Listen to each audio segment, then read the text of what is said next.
Hello, hello.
I feel like Tim Walls is a good example of this.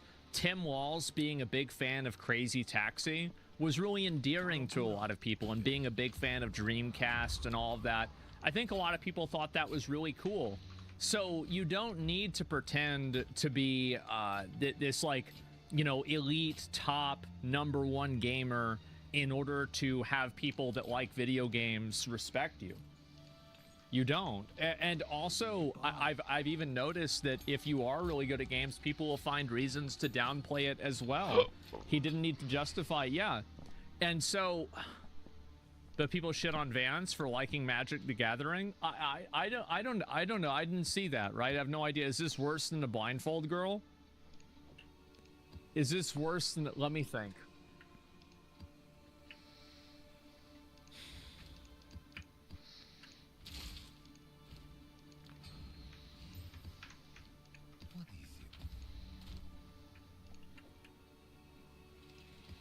I mean, like, it's really hard to say that it's not because of how popular he is. But in terms of the actions themselves, I feel like the Blindfold was kind of worse. But because it's Elon Musk, it has to be kind of worse because he's like fucking, you know, the richest guy in the world. So that's the difference, right? Yeah, it's way worse. Yeah, I would say it's fucking worse. And so anyway, what's really funny about this with Quinn is that this, like, I remember watching Elon playing, and I was kind of sus about this too. I was like, yeah, I'm not really gonna think about this or be like super like, oh yeah, this is what's happening or not. But like, whenever I saw him fighting Abattoir, no, Abattoir is fucking, that is Diablo. Fighting the Arbiter of Ash, and then he stood in front of the beam and died. I was like, that's interesting. You know, maybe it's Starlink lag, but like, it doesn't seem like that a whole lot. But yeah, Elon's a psycho. So many stories like this. Well, I think that we deserve, if he wants an apology, we deserve, if you really played the game, play through the campaign again. Play through the campaign again, explain the systems in the game, and do it live. And you've got to have a face cam. You got to do it. You did it before. You did it before with Diablo. Diablo's not, it's not so hard, right? But that, yeah, stream it. Yep, you got to stream the whole thing. Yep, not on X. Yeah, and tell me ahead of time so I can react to it. You should start it all over and play like a normal dude. Nobody will care if he plays bad. Exactly, yeah. I don't think, like, I feel like it's a universal negative for him to do this, and it just makes him look like a insecure asshole by doing it, and it makes him look worse entirely.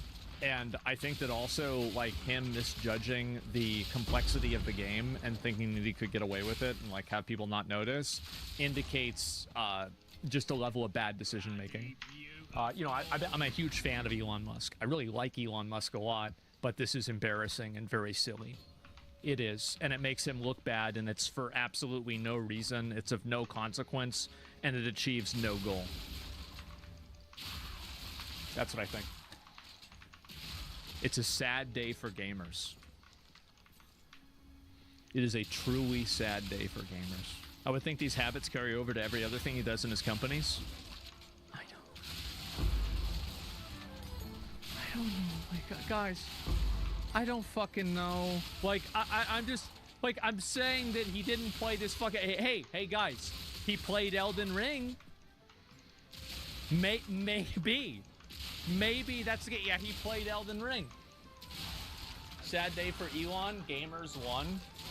Well, I don't know. Like, I thought it was really cool that Elon Musk was like a serious player of Diablo and everything. I thought I did. I thought it was awesome. And I bet he probably did play PoE 2 on day one. I do. I bet he probably played it. He probably played it a little bit and then he stopped. If he came back and he said, guys, I'm still in Act 1 after 3 months because I've been working, I would be like, yeah, I could see that. Yeah, probably. I get it, right? Makes sense. Yeah, I get it. Yeah, I saw. And I'd respect that more. Everybody would have. Everybody would have. Look at Phil Spencer. Look at Tim Walls, etc. So, yeah, that's what my opinion is of it. That's how I feel. The only reason people care is because they already dislike him. No one in either direction cares about this for any legitimate reason. I don't think that this is a reason that Elon Musk is a terrible person, but I think it's cringe. Like, is it okay to have both opinions? To think that, yes, obviously, cheating in a video game is not a big deal, but it's also cringe. It doesn't make him a terrible person, but it's definitely cringe. Yes, exactly. Yes, definitely. 100%. And look at Yoshi P playing back Black Mage. Exactly. Yes, like Yoshi P is another. Well, I mean, not really, because he's like the director of the fucking game. Still. So of course he's gonna play. I don't know. I'd have to think about other people that have, you know, are like really like kind of noteworthy gamers. It's Stolen Valor. Absolutely, it is. It's not even close. Henry Cavill. Yes, like Henry Cavill is a great example.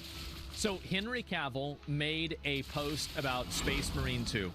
Which, by the way, if Elon Musk wants to rebuild his rep with gamers, play Space Marine 2. It's a great game. That being said, Henry Cavill said, he says, yeah, so like the Angel of Death difficulty, which is like the hardest one, he's like, yeah, so that shit was really hard, and I turned it down. And everybody was like, I remember, because I covered this on my stream, and everybody was like, yeah, bro, like, same. That shit was ridiculous. Yeah, everybody's like, yeah, of course, right? Yeah, Henry Cavill was rating out the Superman role. Yeah, I remember watching that interview. I remember seeing it, too. And so, yeah, and that's fine. So people totally respect it. I actually beat it on Angel of Death. Yeah, but I have a feeling that Henry Cavill might have a little bit more obligations than you do. Like, you know, he does have a job, I've heard. And he's also, like, he's got, like, a wife and kid, too. Like, I mean, just straight up. Like, yeah, he's a fucking busy guy. And so that's it. The clown car has arrived, and this time, all of NVIDIA's 50 series partner models have come spilling out of it. Thanks to NVIDIA Blackwell architecture. NVIDIA just this week announced its 5090, 5080, 5070 Ti, and 5070. We have a separate news video on that. Those range from $550 to $2,000 for the 5090, and the rated total graphics power ranges as you'd expect, but it goes up to 575 watts for the 5090, which is really interesting, and that prototype we just took apart kind of sets the stage for some of NVIDIA's Founders Edition solutions it's applying for this next generation. But there are still a lot of partner models. We're going to be talking about those today and going through some of the most ridiculous marketing that you'll see all year. But also there's some pretty interesting designs in here. And then for the Founders Edition specifically, we have a separate deep dive interview with Malcolm Gutenberg from NVIDIA that's coming up soon. He's the He's the one who asked me to bring back the clown car quote. He really likes that quote. But Malcolm will be joining for a super technical thermal engineering deep dive on the FE card specifically. So that'll be later. Let's get into it. Before that, this video is brought to you by Thermaltake and the Tower 600 case. The Tower 600 is a vertical case design with Thermaltake's unique showcase presentation, which stands out further with its separate chassis stand kit that rotates the case for an angled showpiece. The Tower 600 is heavily ventilated around the sides, has a ton of radiator support including up to 420mm solutions, and offers 2 GPU mounting options for display and cooling optimization. It also comes in colors not commonly seen in cases. Learn more about the Tower 600 at the link in the description below. MSI is up first for partner models. Let's hear it from them. The RTX 50 series boasts a revolutionary leap in AI capabilities thanks to NVIDIA Blackwell architecture. Thanks to NVIDIA. Ah yes, NVIDIA. We're NVIDIA. always excited to hear about NVIDIA cards, just like we're NVIDIA. excited to hear about AMDA. AMDA. And Masai. We And do, Masai. however, miss talking about EVGA GPUs. So, EVGA. now that we've heard from EVGA. Masai about its NVIDIA cards, let's get into some of the more Masai models, like the Masai Supreme. With a brush, tasteful, understated, groundbreaking, the crown jewel, our cutting-edge, integral, advanced, fantastic, unparalleled, premium striking, darker design, premium craftsmanship, fractured lines that are set across a dark shroud, diffused RGB lights, reminiscent of airship boosters, unmatched long, intense gaming sessions, complex AI workloads. But don't worry, they've innovated with innovative, groundbreaking shapes. They call it the circle. Circles are perfect, unbroken, infinite. Each one speaks of precision. 3 of them can blend to deliver form and power in perfect harmony. With 3 familiar, perfect circles. Wow, revolutionary Masai NVIDIA circles. Anyway, so MSI's most interesting 5090s are the unnamed special editions, and judging by that stylized eye, they might be bringing back the Lightning brand. There's 2 versions, both utilizing a custom central PCB and dual flow-through, similar to the Founders Edition design. So far, MSI is the only company we've seen trying this approach. The liquid-cooled version looks massive and will have 2 internal 120mm liquid cooler radiators sandwiched between front and rear fans, totaling 4 fans and push-pull. We do wonder about the trade-off here between thicker radiators with single fans, or even just thicker single fans, versus thinner rads with push-pull thin fans, but we might get this one in for testing. I'll try and buy it or something. In this TPU image, though, we can make out the central block and the tube connections. Now, MSI loves circles so much that, believe it or not, this particular model will have 5 fans, and not one of them isn't a circle. But they're not just any fans. These are MSI's claw-textured Storm Force fans with circular arc structure. That's right, you know what that means. No. Jeremy, do we know what that means? Each end of the card has the same push-pull setup, but with an air cooler, with a central fan on the front like a traditional GPU. MSI says the fans are independently adjustable and that it'll cool both your GPU and the system. Next is the new Vanguard SoC design that has aerodynamics and fractured lines that are set across a dark shroud, as well as diffused RGB lights, reminiscent of airship boosters. We've been waiting for that familiar airship booster look. It took them long enough. MSI will have a, quote, launch edition that comes with 1 limited edition Lucky figurine from the blind box of Lucky. There's 9 basic editions for losers and 1 secret edition, which we guess is the 5-star if using gotcha brain rot gamble logic. Since this is a limited banner event, you'll need to spend at least $20,000 to get them all, and only if you don't get any duplicates. Curiously, MSI printed 24GB GDDR7 on the side of its 5080 box seen in its own video. Since we know that 5080 has 16GB of memory and the 5090 has 32GB of memory, this is either a gigantic typo or a hint, probably accidental, that NVIDIA was at least at one point considering this configuration, if not maybe working on it for a refresh or something. And we have seen leaks about such a configuration. MSI's lineup is rounded out with the return of the Supreme air and liquid-cooled cards with brushed metal shrouds and, quote, automotive-grade coolant. Now, we're assuming what they mean by automotive-grade coolant is propylene glycol. Hopefully the mixture is not actually like automotive grade coolant, because those are mixed such that the low temperature is really low and the high temperature is really high, and the end result is in something like a video card, the actual cooling capacity will be worse if it is truly an automotive grade mixture, because you don't need antifreeze in these GPUs. Broadly speaking, you want the distilled water percentage makeup of the total mixture to be as high as possible, so it gets some of the low temperature for storage, but it still has all the cooling capacity. Anyway, pedantism aside, they also have standard 3-fan gaming cards like the Gaming Trio and the Ventus 3X variants. Additional versions for the 5080 include the Gaming Trio White and the Champagne Gold Inspire 3X. Asus is up next, and jumping in with the Asus ROG Astral, we'll let Asus's possibly AI written and possibly AI narrated design story video play. Testament is one of those LLM flag words along with the serial comma. Here it is. At ROG, we're driven by a deep desire to innovate and push the limits. The new ROG Astral Series graphics cards are a testament to that dedication. The series is inspired by the mysteries of the universe and the captivating power of astronomical wonders like black holes. What? We assume they're talking about the black hole that you'll throw an astronomical amount of money into. Did you see? The metal-bodied Astral has 4 fans, with one on the backside on the flow-through area, sandwiching what Asus calls a more densely packed fin stack.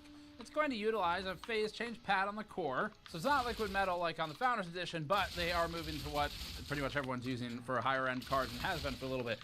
One of the interesting things here with the stack fans and push-pull type setups is these could lead to a beat frequency phenomenon with undesirable acoustics characteristics, depending on how they've configured the fan RPMs to behave related to each other. And if you're curious about that, you can watch our technical interview with Noctua's Jacob Dellinger previously, where he walks us through how beat frequencies form and what that sort of means. So the Astral also has a conformal coating on the PCB, and this is kind of interesting. It could make it an easy option for liquid nitrogen XOC. Asus also has a liquid-cooled Astral LC that seems like a spiritual successor to the 4090 Matrix from the last generation, with a 38mm thick 360mm rad and a single VRM fan. Maybe we can sign this one with Roman next year. Je mehr du kaufst, desto mehr kannst du sparen. That's right. The tough 5090 design is generally what we would expect. It's ready to block, load, and dominate. It's Asus's words, not ours. With its gunmetal gray metal shroud and standard flow-through option. It has, quote, military-grade components. And every time we've read those marketing words on a box, those of you in our audience who've been in or are in the military have left your insights about what that phrasing truly means. They also say it has 12 heat pipes and a vapor chamber with a 3.6 slot design, which would actually be effective for cooling if it's all integrated properly. Asus's TUF series GPUs were actually some of the better ones that we've tested in the past. Asus also says that it has axial tech fans, which are, quote, up to 23% more air than standard fans. And we don't know what that means because to us, standard fans are axial fans, but okay. The page advertises, once again, military-grade MOSFETs and chokes, but this time it says they're certified. We hope they put the certificate in the box. Asus says the MOSFETs deliver, quote, rock-solid power to the GPU, which is strange since rocks are probably more synonymous with ground, and they have tough capacitors, better than weak ones, obviously, that reportedly have better temperature tolerance and longer lifespan than whatever a standard or a weak capacitor is by their definition. Asus also notes 80,000 hour life ratings on its dual ball bearing fans. Frankly, we're disappointed that they're not using certified military-grade dual tough balls. Interestingly, Asus describes its max contact design of the cold plate as increasing the surface area of the cold plate by 5%, which it says improves performance by up to 2 degrees. This is one of the more interesting claims. It looks like the surface might have some light variation in the finish to create this additional surface area. Asus also says its fans spin in opposing directions. We've seen this before, like on Gigabyte cards in the past, and Asus says that the fans stay off if below 50 degrees. At the 5080 level, a Prime card gets added to the mix, which has a very standard 2.5 slot triple fan cooler It's actually kind of on the thinner side compared to the last generation, so that's nice to see. It does, however, appear to have a plastic shroud. The cooler also uses a vapor chamber and phase change pad, and likewise it has dual tough balls. The Prime still carries a dual V BIOS switch, which we always like to see on partner models because it's at least redundancy for tweaking. This is good value add over the FE cards. Asus claims that these fans stop spinning below 50 degrees and that they have a, quote, 0 dB technology, known to the rest of the world as bullshit. A fan curve. The card has a moderate-sized flow-through area, but keeps the size down overall. Strix is relegated to the 5070 Ti this time. It's pretty surprising because this sub-brand dates back to at least the NVIDIA 900 series that we can remember, and it's always been associated with Asus's flagship GPUs. The good news is that Asus has now gone to 4 significant figures with its Strix design because it has a 3.275 slot design. Not 3.3, not 3.28. 3.275. Finally, the somewhat popular Pro art line is nowhere to be found here, at least at the time we're writing this. Doesn't preclude it from coming later. Next up is Gigabyte, which starts off by getting its partner's name right. We're thrilled to work with NVIDIA. That's good, because otherwise we'd have to refer to them as Gigglebit for the rest of this section. The Aorus Extreme Waterforce WB has a built-in leak detection system that can be seen here as the gold trace around the ports and internal gasket. We might actually buy one to test this. Kind of interesting. Gigabyte also has a somewhat rocky reputation with these in the past, as its pre-block 3080 had aluminum internals that quickly corroded in copper and brass custom loops. The Extreme Waterforce non-WB has a closed-loop liquid cooler with a 360mm radiator. One interesting aspect is that Gigabyte has opted for liquid metal TIM between the die and the cold plate, like the NVIDIA Founders Edition. The company claims that it has Industry-leading quadruple protection system, including aerospace-grade PCB coating, UV resin, and a dual layer of fans. So this should protect from the electrically conductive TIM. It's also got what Gigabyte's calling thermal conductive gel in place of thermal pads. We don't know if this is a literal gel or what they sort of mean here is a putty, like we've seen in some other applications, such as EVGA's cards. The Aorus Master comes in both standard black and white ice variations, as they call it, and it features the totally revolutionary Hawk fan. And no, we're not going to make that joke. It's over, it's dumb, it was always dumb, and we're not going to ruin our streak of not referencing it by referencing it here. Except to make the point that we're not going to reference it. The Hawk fans are apparently inspired by aerodynamics of an eagle's wing, even though it's the Hawk fan and not the Eagle fan, and they aren't nearly as cool as the bionic shark fans of the RTX 40 series from Gigabyte. Gigabyte's timeline is also concerningly off here. It was only 3 years ago that Gigabyte introduced its bionic shark fans, but now they're already moving to Hawks? As we all know, sharks predate Hawks. They're from the Chondrichthyes family. They come from the Devonian period about 400 million years ago, obviously. And hawks are from theropods. It's like 100... Hello, hello.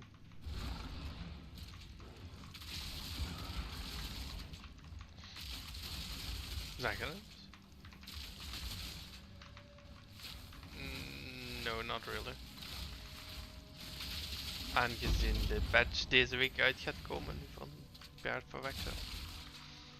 Oh. So no, not really.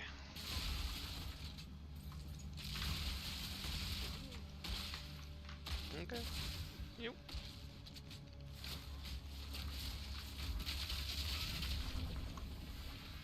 As you can see, obviously, prepared by my diagram here, it's durable. You can go to the store to buy one. Gigabyte should be on the Ray family, not on the Hawk family. Hawks aren't even anywhere near this. They're like 66 million years ago for sort of the beginning of Hawks.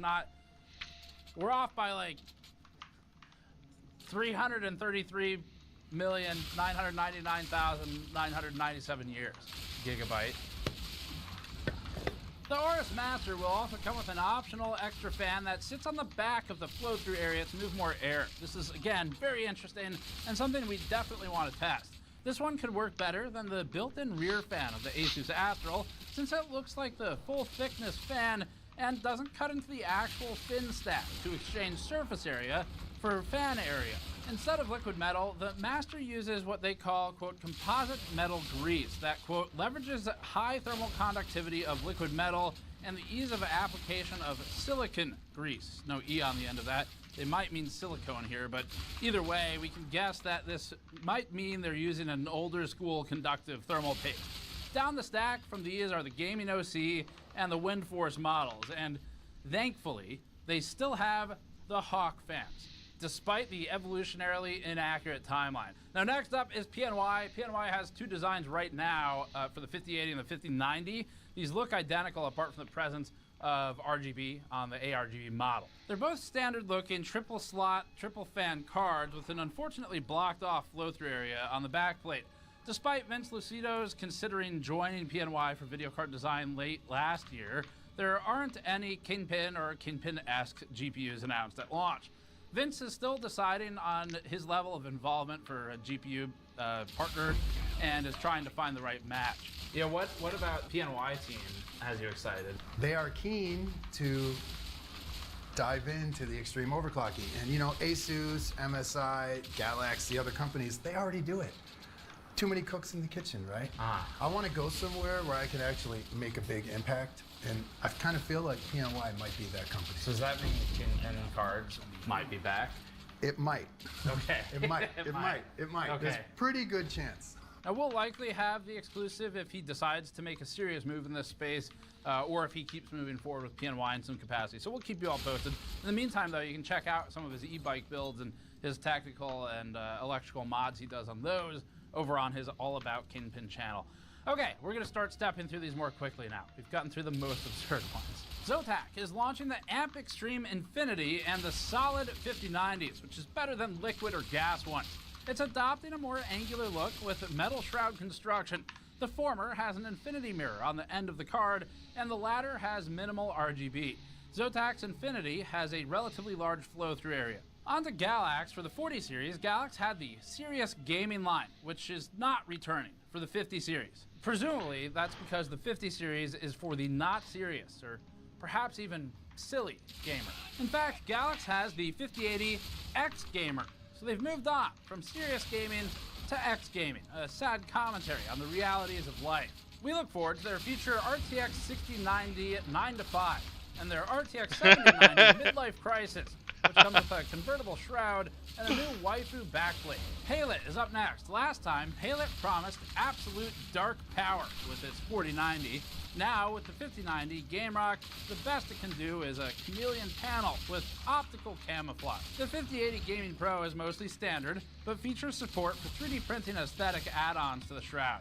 Palit also has a new OC tool called Thunder Master, which is a badass name. We look forward to getting Tech Thor to join us to use the Thunder Master for our next XOC stream. Gainward's 40 series Night Baron is mysteriously and depressingly absent for the 50 series. Maybe we scared him off.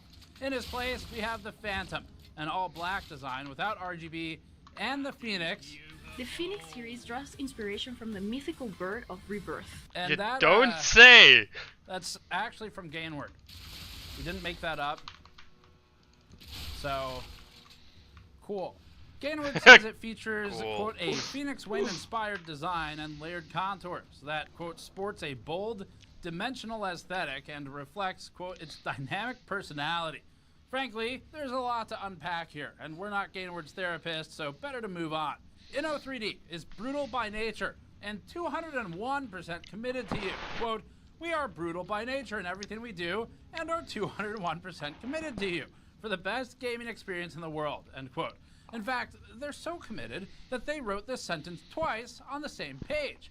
In between its concerningly obsessive language, Inno3D is also trying to show that it's chill when it needs to be. Just the a chill 5090 guy. iChill X3 and the standard X3 are more very large air-cooled designs.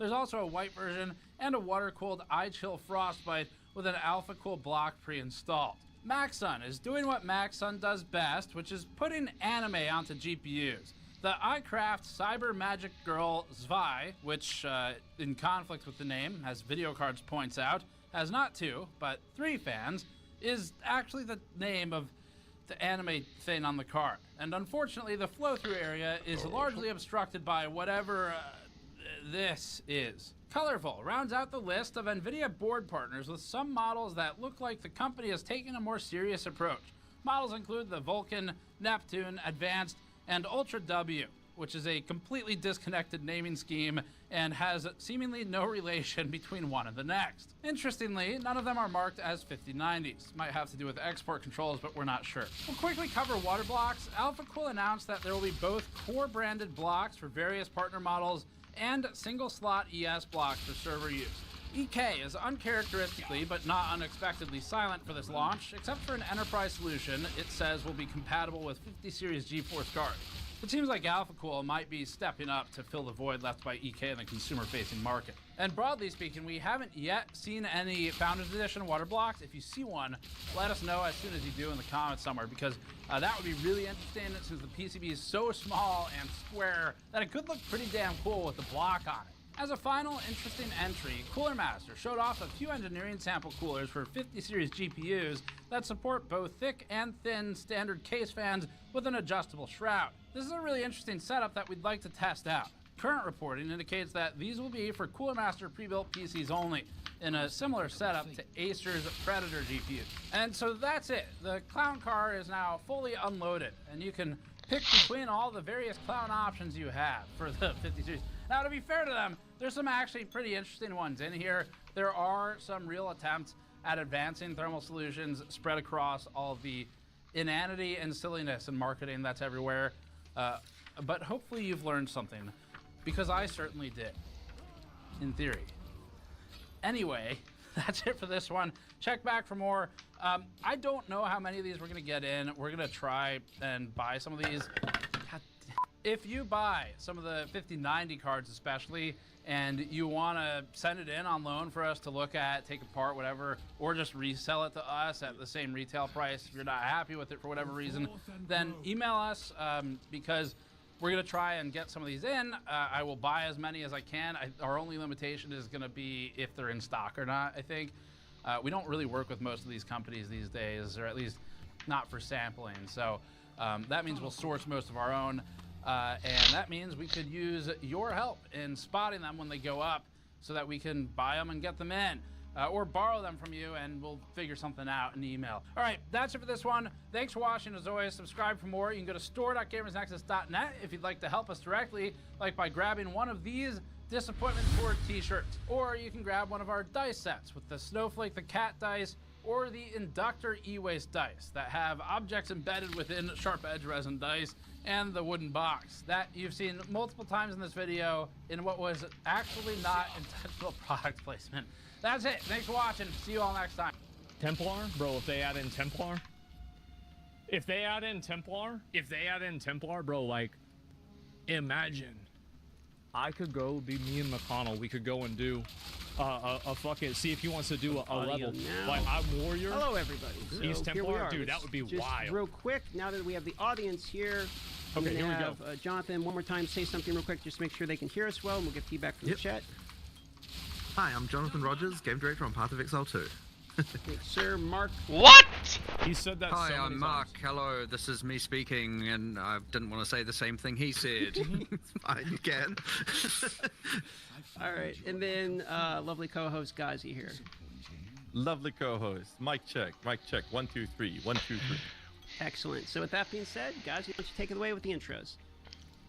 Hi, welcome to Tavern Talk episode. We still have no idea what episode we're on, and we're going to keep up with that trend.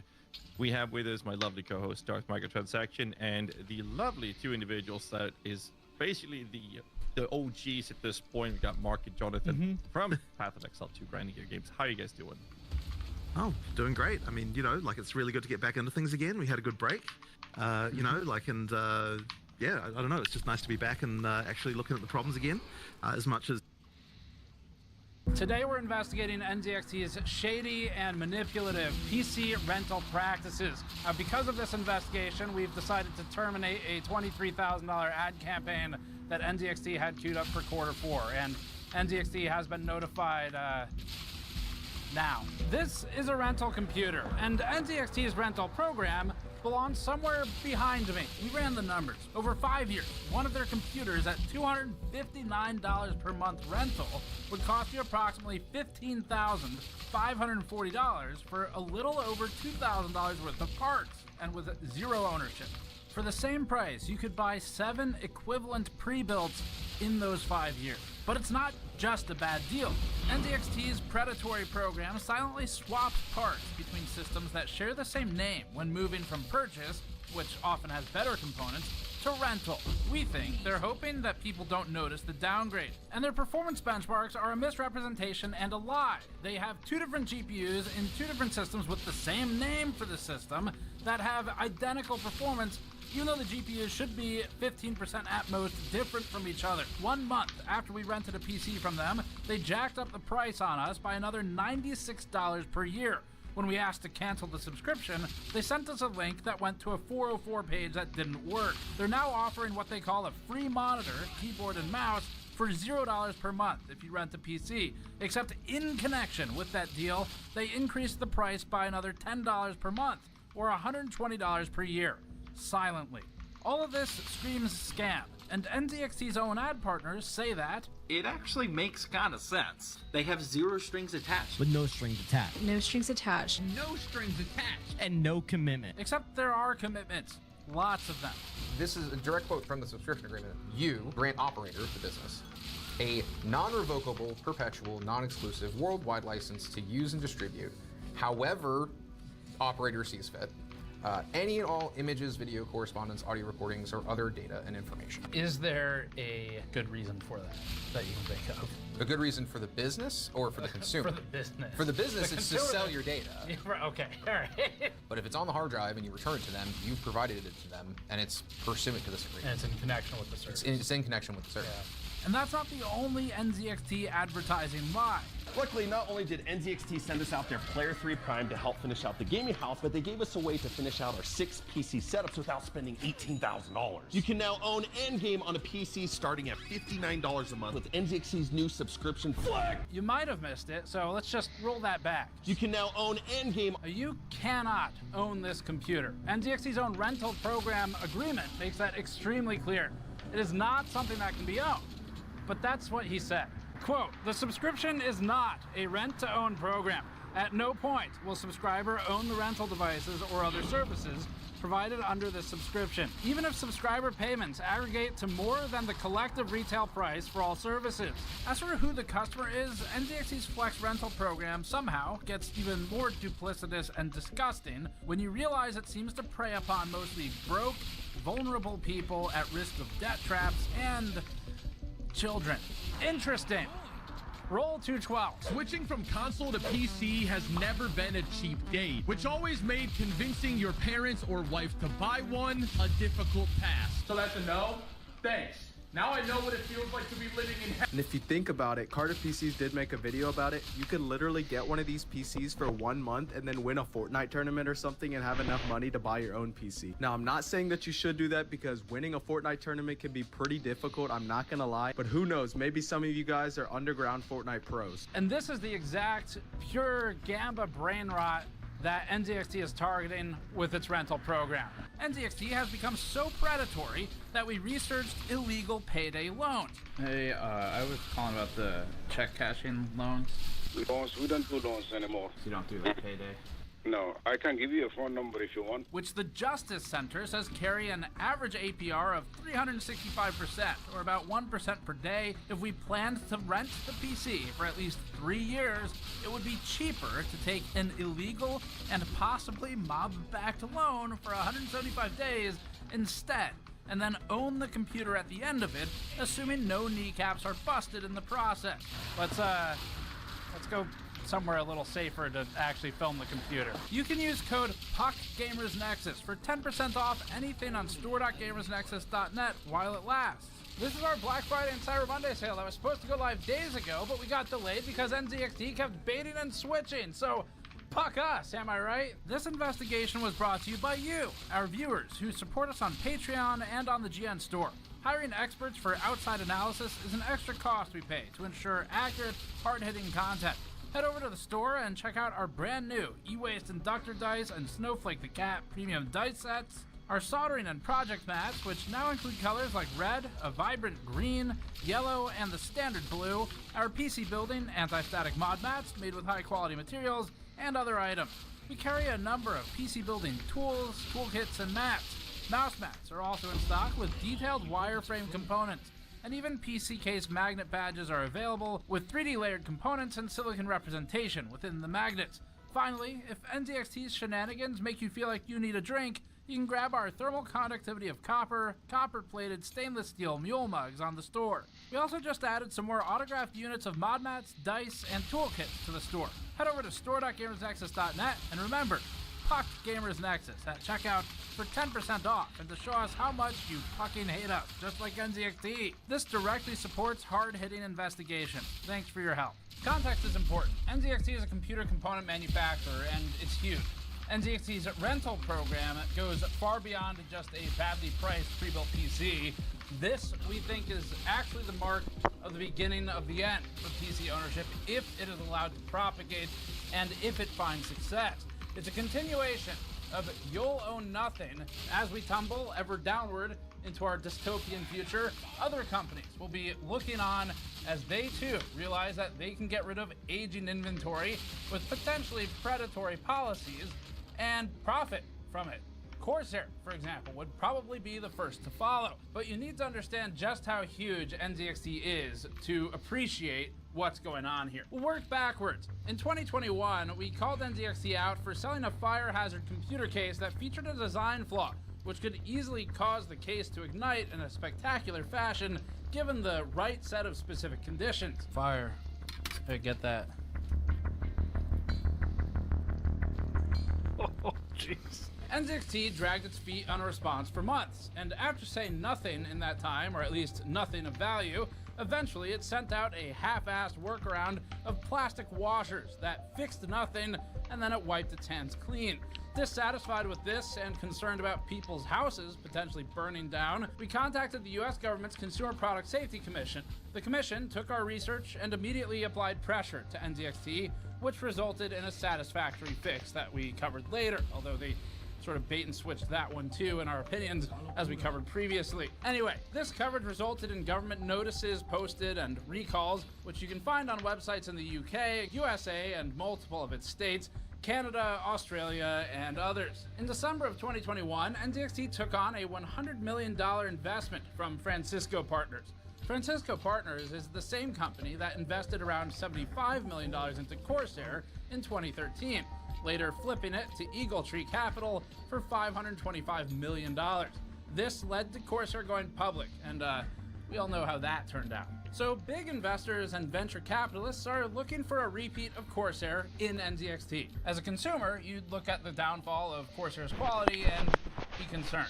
As an investor, you'd look at $500 million and be very excited. NZXT occupies the top 3 sellers for cases and coolers on Amazon. So NZXT is not a small company, and that $100 million investment they got somewhat recently might explain some of its more vicious anti-consumer practices it's been deploying, in our opinion. NZXT has become unrecognizable from the NZXT of the past.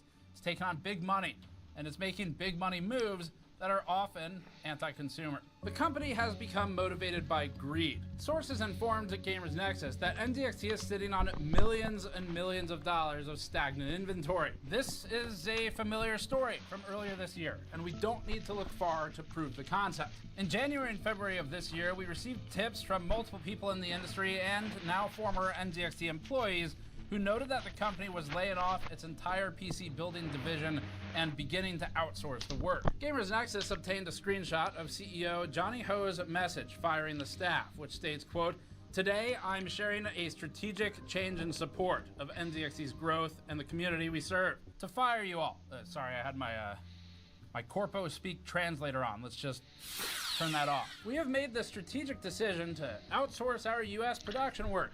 We'll be vacating our warehouse space in California by the end of March 2024. Our outsourced partner will provide the expertise, efficiency, and scalability required for our next phase of growth at a significant cost savings.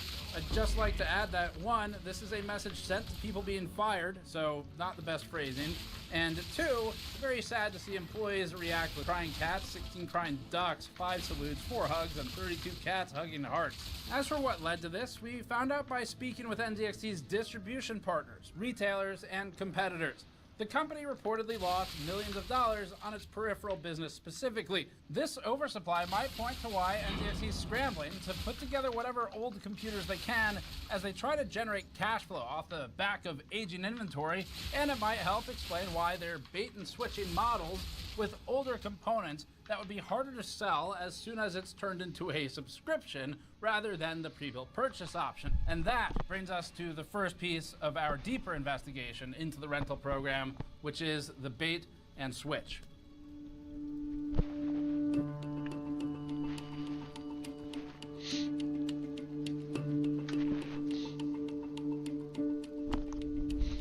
This is the NZXT Flex subscription gaming computer. The NZXT Flex rental program targets people who don't have the means to buy a PC with cash or with credit, and then it proceeds to rip them off every single month until they realize that they're getting ripped off. The testimonials, whether they're real or fabricated, paint a clear picture with statements like, quote, "The subscription program has truly been a godsend for me. I am unable to cover the full cost of a PC up front. Yes, a godsend. The gods themselves came down and bestowed upon us a gaming computer to play video games on. And so we did the only logical thing.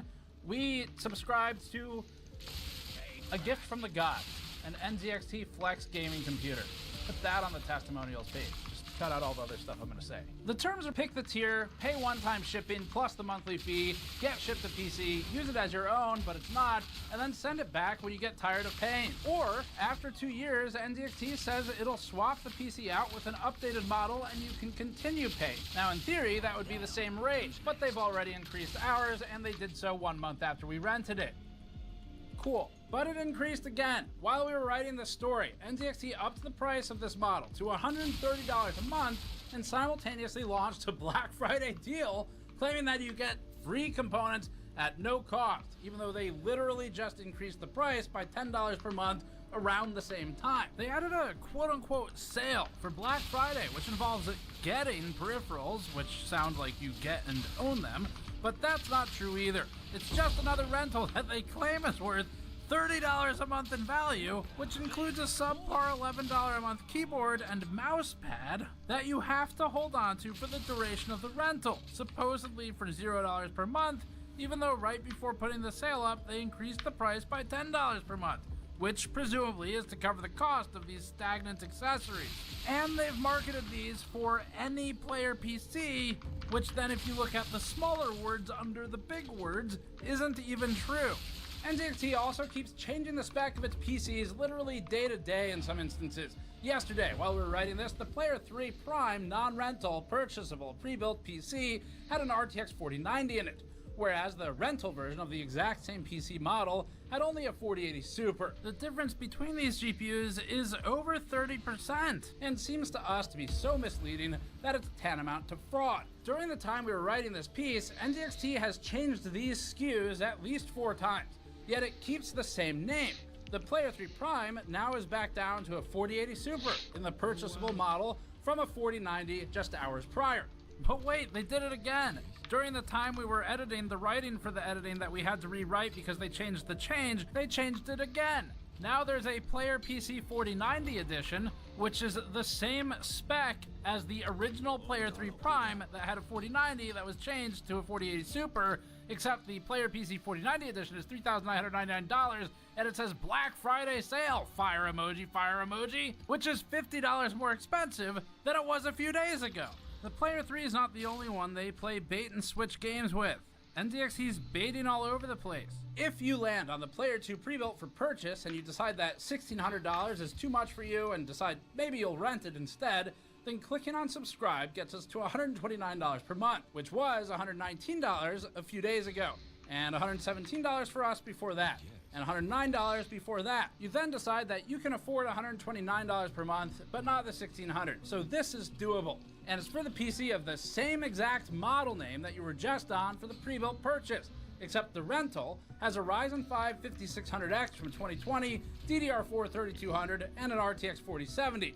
But the original pre-built PC of the exact same name has up to 20% better performance with an R5 7600X from 2022 and DDR5 5200, which is stupid for a different reason entirely. But there's more. They changed the liquid. Hello, hello.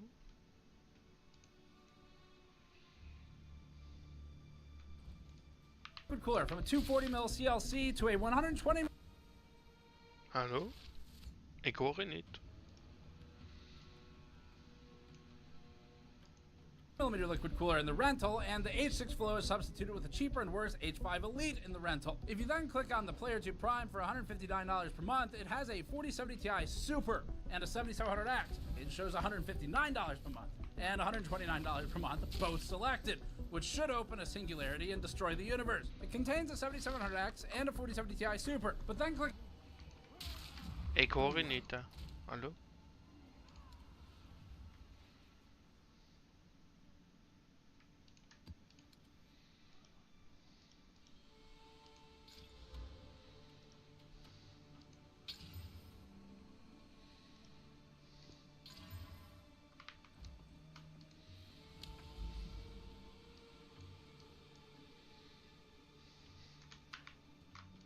Go forth and grow. Ja, nu hoor ik je. Ah.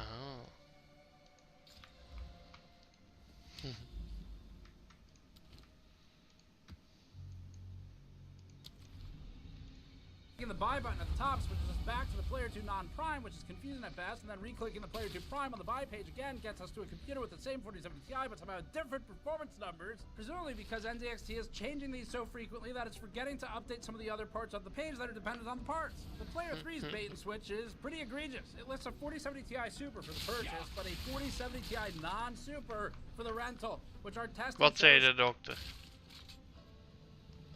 Ja.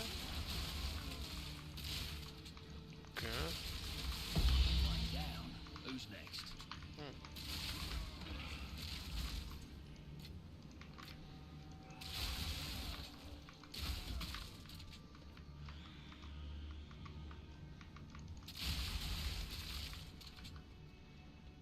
I mean, yes, but also no. Heb je geen nieuw voorschrift gekregen? Oké, ja nee, dan hoef je ze niet opnieuw te gaan halen. Nee.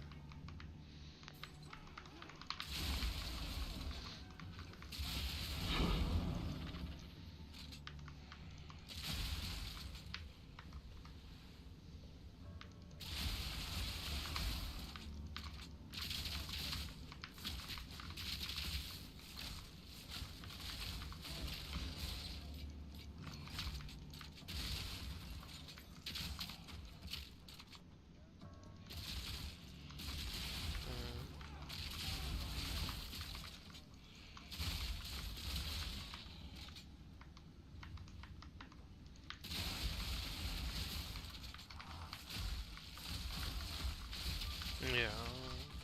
Should have a 10 to 11% difference at 4K and up to 15% in some situations.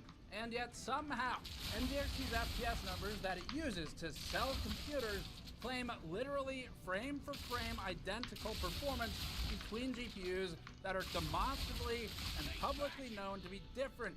They are changing the SKUs so much that they're getting sloppy. This very same page, lower down, states 215 FPS average in Call of Duty at ultra high in one part of its Player 3 listing, 140 FPS at ultra high in another. NZXT's own claims have a 54% range in them. Hilariously, NZXT's own warranty guarantees the FPS result to within 10%, which normally would be almost impossible to prove they were deviating from, but here, by default, at least one of these numbers will be more than 10% off of whatever you're getting. And that means that any computer they sold under false pretenses with these egregious errors would be warranted for replacement. We just think this is a scam at this point. The performance claims alone are hugely misleading, especially since the only difference in one of these that's meaningful is the word super, which a lot of people, especially those who are potentially renting or buying a pre-built, won't catch that difference. But they present two different data sets for the same parts sometimes. And yet, the same data set for two different GPUs. As for the specs changing within a SKU that has the same model name, this is a huge problem. A model name is supposed to be a shorthand for everything that it contains. It's the sum of all the small parts so that everybody, the company, the consumer, and reviewers, both professional and consumer user reviewers, all understand what they're talking about.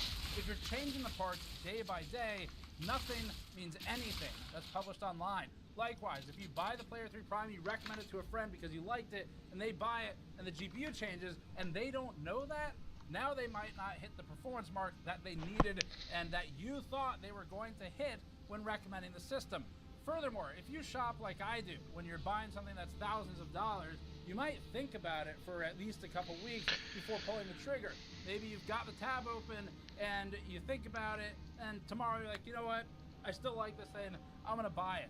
Except the specs changed. There's no reason you would really think to check them again, for example, one day later, if the product photography is the same, if the page looks more or less the same to you, except for maybe one number somewhere lower down on the page changed, you wouldn't really think about it. Think of it like the NVIDIA GT 1030 situation. They changed the memory in a way that could have the performance in one of the SKUs. The difference is that for as egregious and terrible the actions of NVIDIA were for the 1030, they still at least appended a D4 to the end of the model name, which is not sufficient, but is somehow still better than what NZXT is doing here, where they just keep the same model name. NZXT has not only created scenarios where it could easily execute a bait and switch on you, it has also built it so that you explicitly agree to terms by purchase that they are not responsible for the accuracy of their own product listings.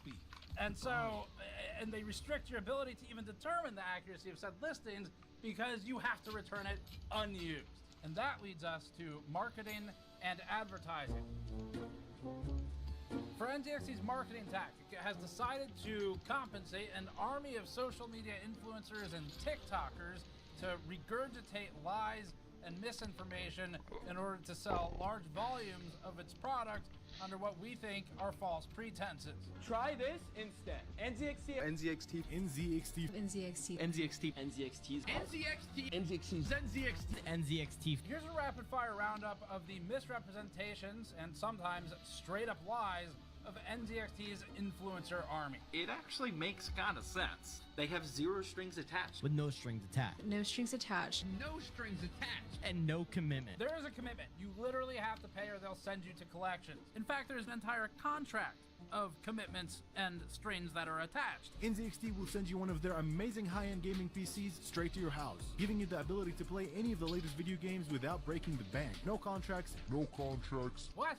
Now, this is a contract for services. You call it a contract of adhesion? Right, so this is a contract that is presented to a consumer in a take it or leave it situation. No contracts. And until we can get our law degrees from Costco... I went to law school here. In Costco? ...or TikTok, I'll trust him. And the great thing about this is that you can pretty much cancel at any time. Turning the PC is free. There aren't any cancellation fees. Cancel anytime. And there are $0 cancellation and replacement fees. Except at the time of filming this, there are cancellation fees. But wait, there's more. You can now own Endgame on a PC starting at $59 a month. Can't. Oh. And with new PC hardware coming out what feels like every other day, the new Flex program allows you to trade in your PC and upgrade it every 1 to 3 years. That means the gaming house will always have the highest end gaming PCs without breaking the bank. Because new parts are always getting released. And after you spend all of that money investing into a new computer, it might end up getting outdated quicker than you'd imagine. The Player 2 has, at least right now, a 4-year-old CPU. So when you get the PC, it's already 4 years out of date. If they then upgrade you in 2 years from your 6-year-old CPU at the time to, let's say, a 7600X, which they're selling in the pre-built sometimes, then now you'll only be, oh wait, still 4 years out of date. The 5600X isn't a bad CPU, but it is a straight up lie to pretend that renting a computer keeps you at the bleeding edge when you're sending this out. You can now get a top-of-the-line gaming PC for as low as $59 a month. Starting at $59 a month, NZXT will send you one of their amazing high-end gaming PCs. Is a lot, especially when they say at $59 a month for a top-of-the-line gaming PC, which in this case is not even a 5600X, but a 12400F using a CPU architecture from 2021. So to claim it's $59 a month for top of the line is false, and it's advertising. You could put those together. You can get this $3,000 PC for only $120 a month. This Player 2 for $120. That's not a Player 2. We have the Player 2. It's this one. It doesn't have those cables. There are other parts in it that it also doesn't have. It's not this $3,000 piece. The Player 2 that he says this is $1,000.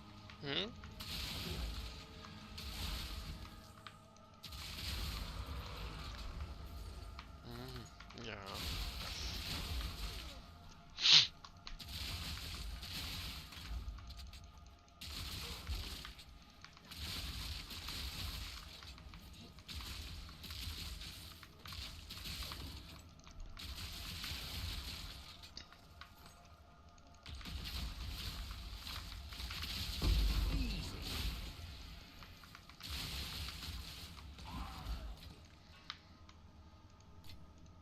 Of parts. You could double that for the build fee and still be cheaper than the number he just pulled out of his ass. Although it's amazing he can pull anything out of there with all of NZXT's money up it. Even the Player 2 non-flex pre-built purchasable PC is $1,600, and that has way better components.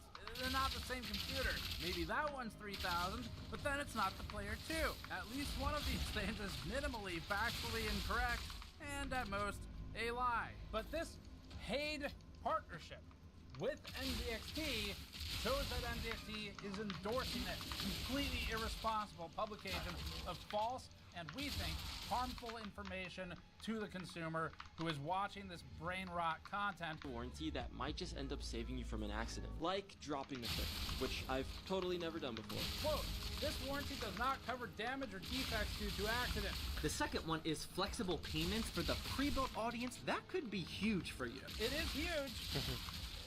Huge scam. If NZXT tries to come back and say, oh, it's just the affiliates who did this, we have no control over them. First of all, NZXT, you're saying the same shit, so shut the fuck up. NZXT's own webpage says, no strings attached, zero commitment, a PC that's never behind. All lies straight from NZXT's own website. Almost like it's a script. Second, even if they didn't say the same stuff that's exactly on NZXT's website, you can't just unscrupulously send out money and encourage fraudulent marketing by rewarding these people with money, products, or some form of compensation, while at the same time accepting sales through those affiliate links and reaping all of the financial benefit of selling computers under a false pretense, we think, in a potentially fraudulent advertisement. The Flex builds also aren't guaranteed to be brand new. NZXT mentions the possibility of it being, quote, like new, which is the softest possible way to say used. NZXT states that its Flex is neither financing nor rent to own. It tries to spin this as a positive, saying, quote, you get a lifetime warranty, regular refresh upgrades, and more. You're allowed to cancel at any time and are not obligated to make payments until fully paid off. But you will be required to return your computer, end quote. Now pay special attention to those last two words. We'll zoom in on them for you. Your computer. So first off, it is not and never will be your computer. They make that clear, except for in that language where it sounds like it is your computer. So even the language saying you have to return it deceptively implies that it is your device. And just like it was never our 84,000-pound excavator that we used to bury NZXT's marketing bullshit, the Flex will never be your computer. Second, let's revisit this deceptive line. You get a lifetime warranty. This statement is insane. The fact that they call it lifetime is insane. The fact that they call it a warranty is insane. And it is very difficult to find where to start here. It is neither a warranty nor is it for a lifetime. This is not a warranty. That is not what a warranty is. The computer isn't yours. You don't own the computer. doesn't make any sense. It can't be warranted for you because it isn't yours. It'd be like renting a car for a weekend and them saying to you, good news, you have a lifetime warranty on this car. It doesn't make any sense. It's their car. If it breaks, they're gonna fix it. They would have the warranty, they would file for the warranty if there's a manufacturer warranty claim. It has nothing to do with you as the guy renting it. And so what are you supposed to do with it? Like, so the transmission breaks for a different customer 5 years in the future, and you go, ooh, I have the lifetime warranty. I shall file a claim for this. It's just deceptive bullshit from NZXT. It doesn't make any sense. Like, it's not, the service is to provide you a functional computer. That's it. It's not a warranty. That's the thing you're paying for. As for who would actually consider paying for this terrible service and being a victim to it, we think this post makes it pretty clear. Per Reddit, quote, I'm 15 and make around $155 monthly from my dad. Should I subscribe or not? No. It's clear that this is targeting a younger crowd that is going to be very easily influenced. And if you think about it, Carter PCs did make a video about it. You could literally get one of these PCs for 1 month and then win a Fortnite tournament or something and have enough money to buy your own PC. Switching from console to PC has never been a cheap date, which always made convincing your parents or wife to buy one. Now, because you're buying this on not credit but not cash, there are some potential pitfalls for NZXT as well, which include getting scammed if they're not able to successfully scam their own customers. We wouldn't want the scammer to become the scam. So, when we ordered, we subscribed to it using a fake name. We do this for every computer we buy as a pre-built for investigation because we don't want them to know where it's going. NZXT asked us to upload a photo ID to prove some form of connection between the name and the purchaser to prevent fraud. We couldn't prove the identity of our customer because they don't exist. The name is fake, there is no ID, these are not the customers you are looking for, and so we didn't upload an ID for that customer name because there simply is not one. But NZXT wanted money, so it decided that we did. And we thought that would have been the end of things and we wouldn't have been able to get the rental PC, but a couple weeks later, a computer showed up. Interesting, since confirming the ID is actually impossible with the person we ordered it to. So now, having never proven the existence of a human with the name we used, all of this becomes even more interesting, because NZXT's service provider, Fragile, does a soft pull on your credit. I filed for a full, detailed credit report from all three major agencies and found no such soft pull in my account records. NZXT says that, quote, this credit check does not show up on your credit report or impact your score, end quote.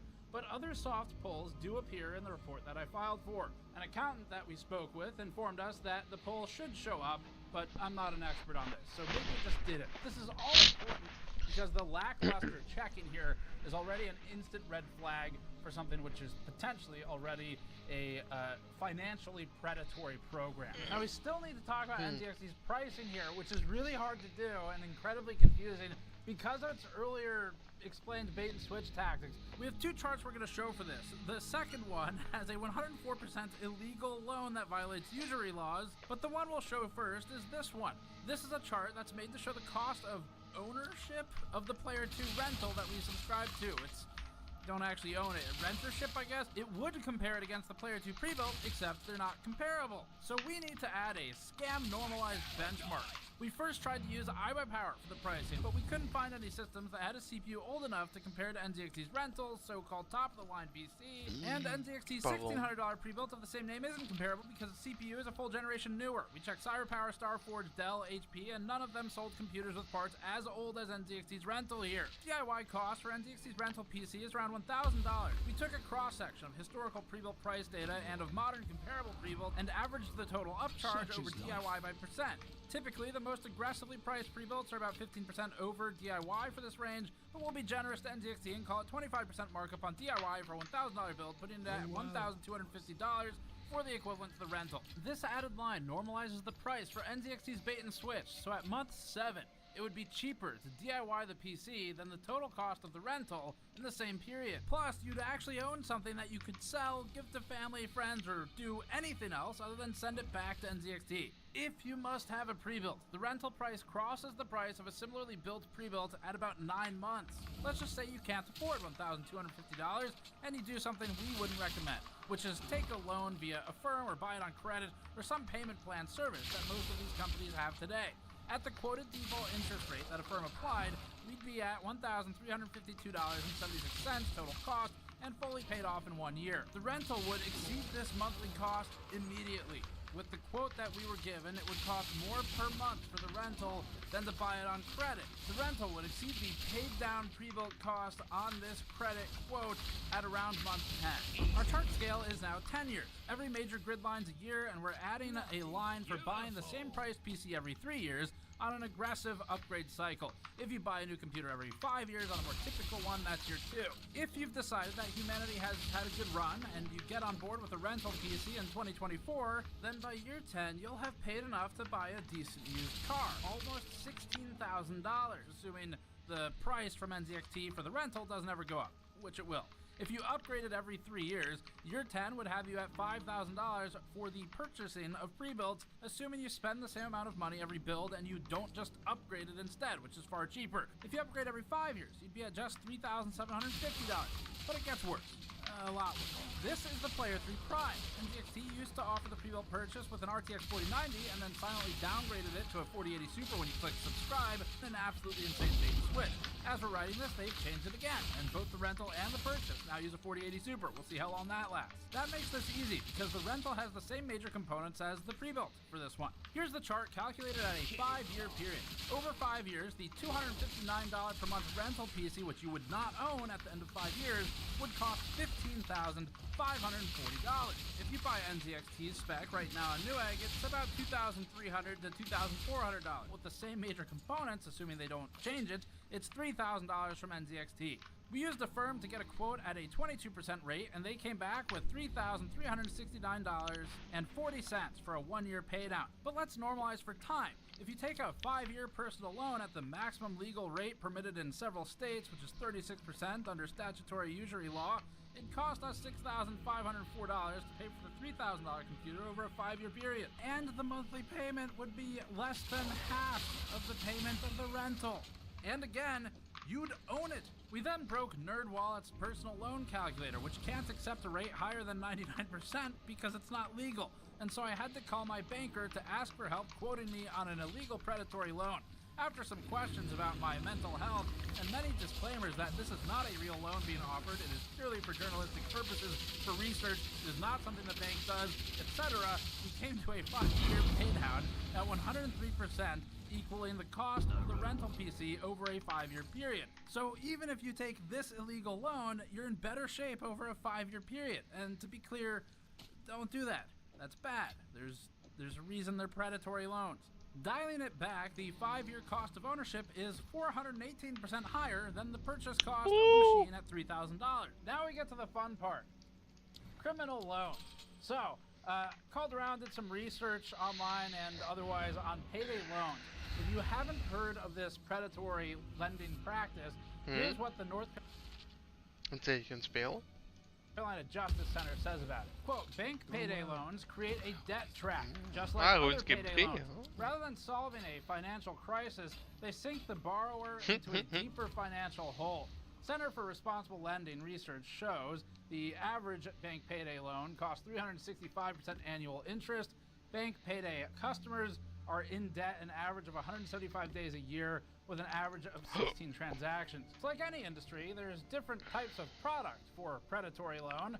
There's bank payday loans, loans from the mob. NZXT. There's all kinds of options. It's a really interesting and exciting field of professional activity. So we did some research using a mix of public resources for payday loans and predatory lending awareness, and speaking with the people, we put this together. We cobbled together this charted scenario of taking a $3,000 loan to play video games with a so-called finance fee at $5,250. Assuming you could pay it back within 175 days, it would be $8,250 total owed, which is still cheaper than paying for the same machine for 32 months. In other words, if you were to keep this example PC from NZXT for at least 32 months, you might actually be better off taking a definitely predatory, possibly mafia-backed, and almost certainly criminal loan, and then owning the computer at the end of it. And it'd be like the same price, depending on your terms, and if they don't break your kneecaps first. Now we're going to talk about the terms of service, which these are really aggressive, and Vincent Augusta, an attorney who's joining us for this, we hired him to provide his expert insights, read through the contract for us, and provide some thoughts. He had several key points where his concerns were about the fairness of the contract. It's crazy how this contract is written. It is really aggressive and overreaching.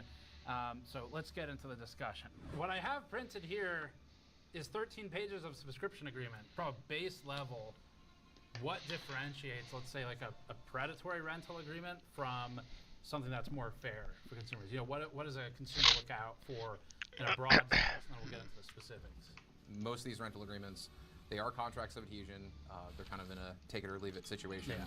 You're not really negotiating a lot of the terms, but there's still things that you can look for that will help indicate the fairness of the document generally, and also the intentions of the company you're doing business with.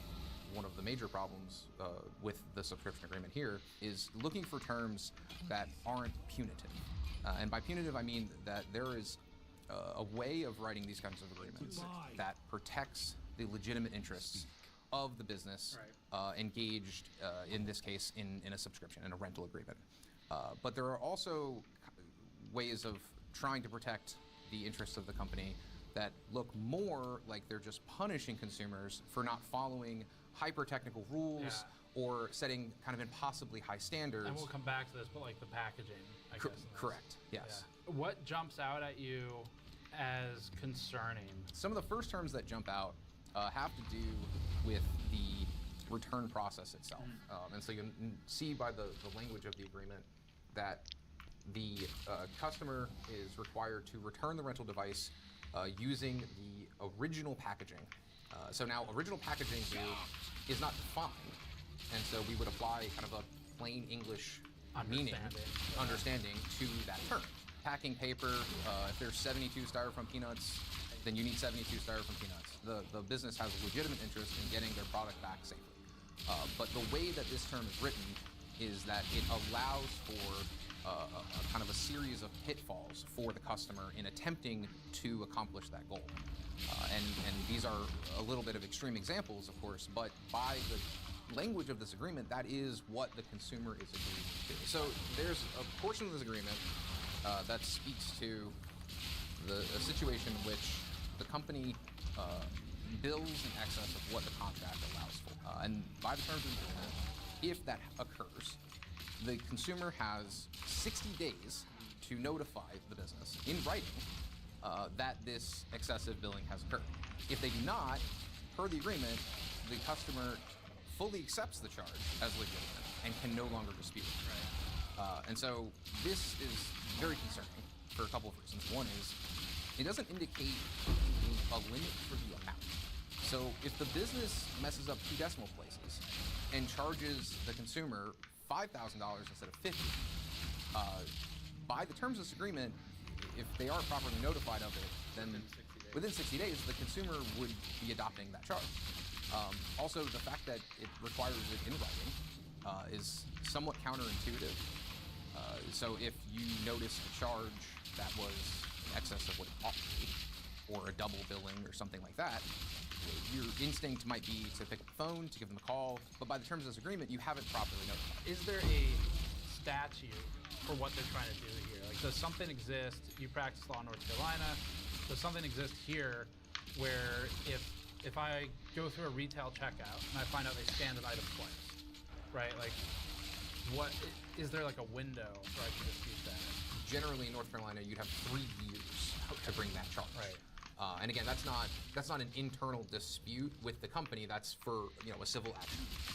But by the language of this agreement, it appears that they're attempting to modify that. and go from a 3-year statute of limitation and bring it to a 60-day statute of limitation, which I could not find any North Carolina precedent that involved a court upholding a 60-day statute of limitation modification contract. Okay. I will tell you that the UCC provisions, the Uniform Commercial Code that's been adopted by North Carolina, limits the reduction in statute of limitations, at least for the sale of goods, to no less than 1 year. Okay, all right. Now, this is a contract for services, so it's not governed by the same law, but it seems to give an indication of where that line might be for North Carolina courts. It almost harkens to like a Fair Credit Billing Act kind of language, is that in federal law, when there's a kind of a fraudulent charge on a credit card, a consumer has 60 days to bring it to the credit card company's attention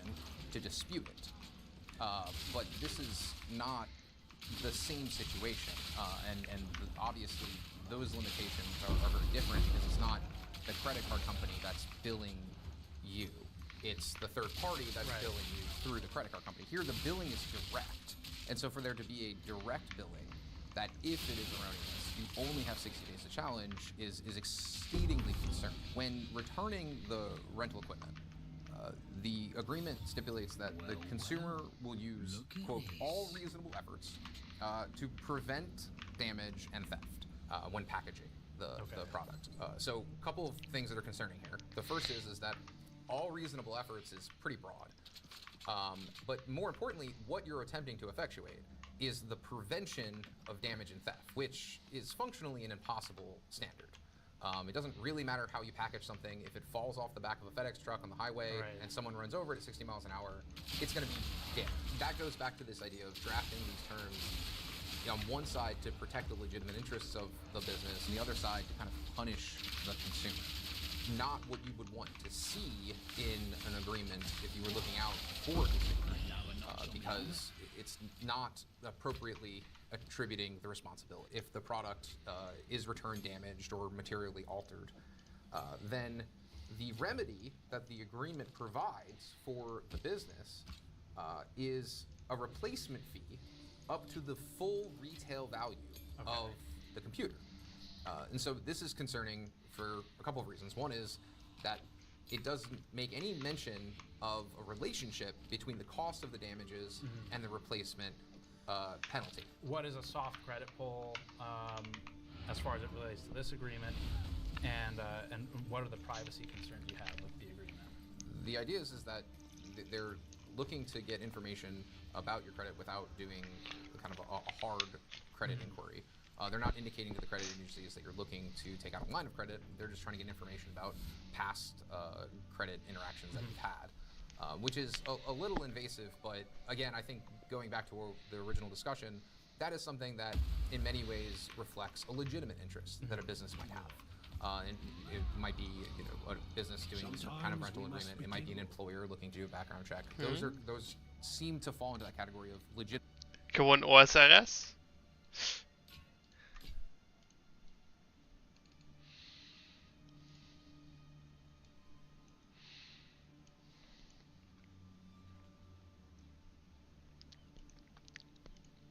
Legitimate business interests being protected. Then you have the license for the personal data. So this part of the subscription is really problematic.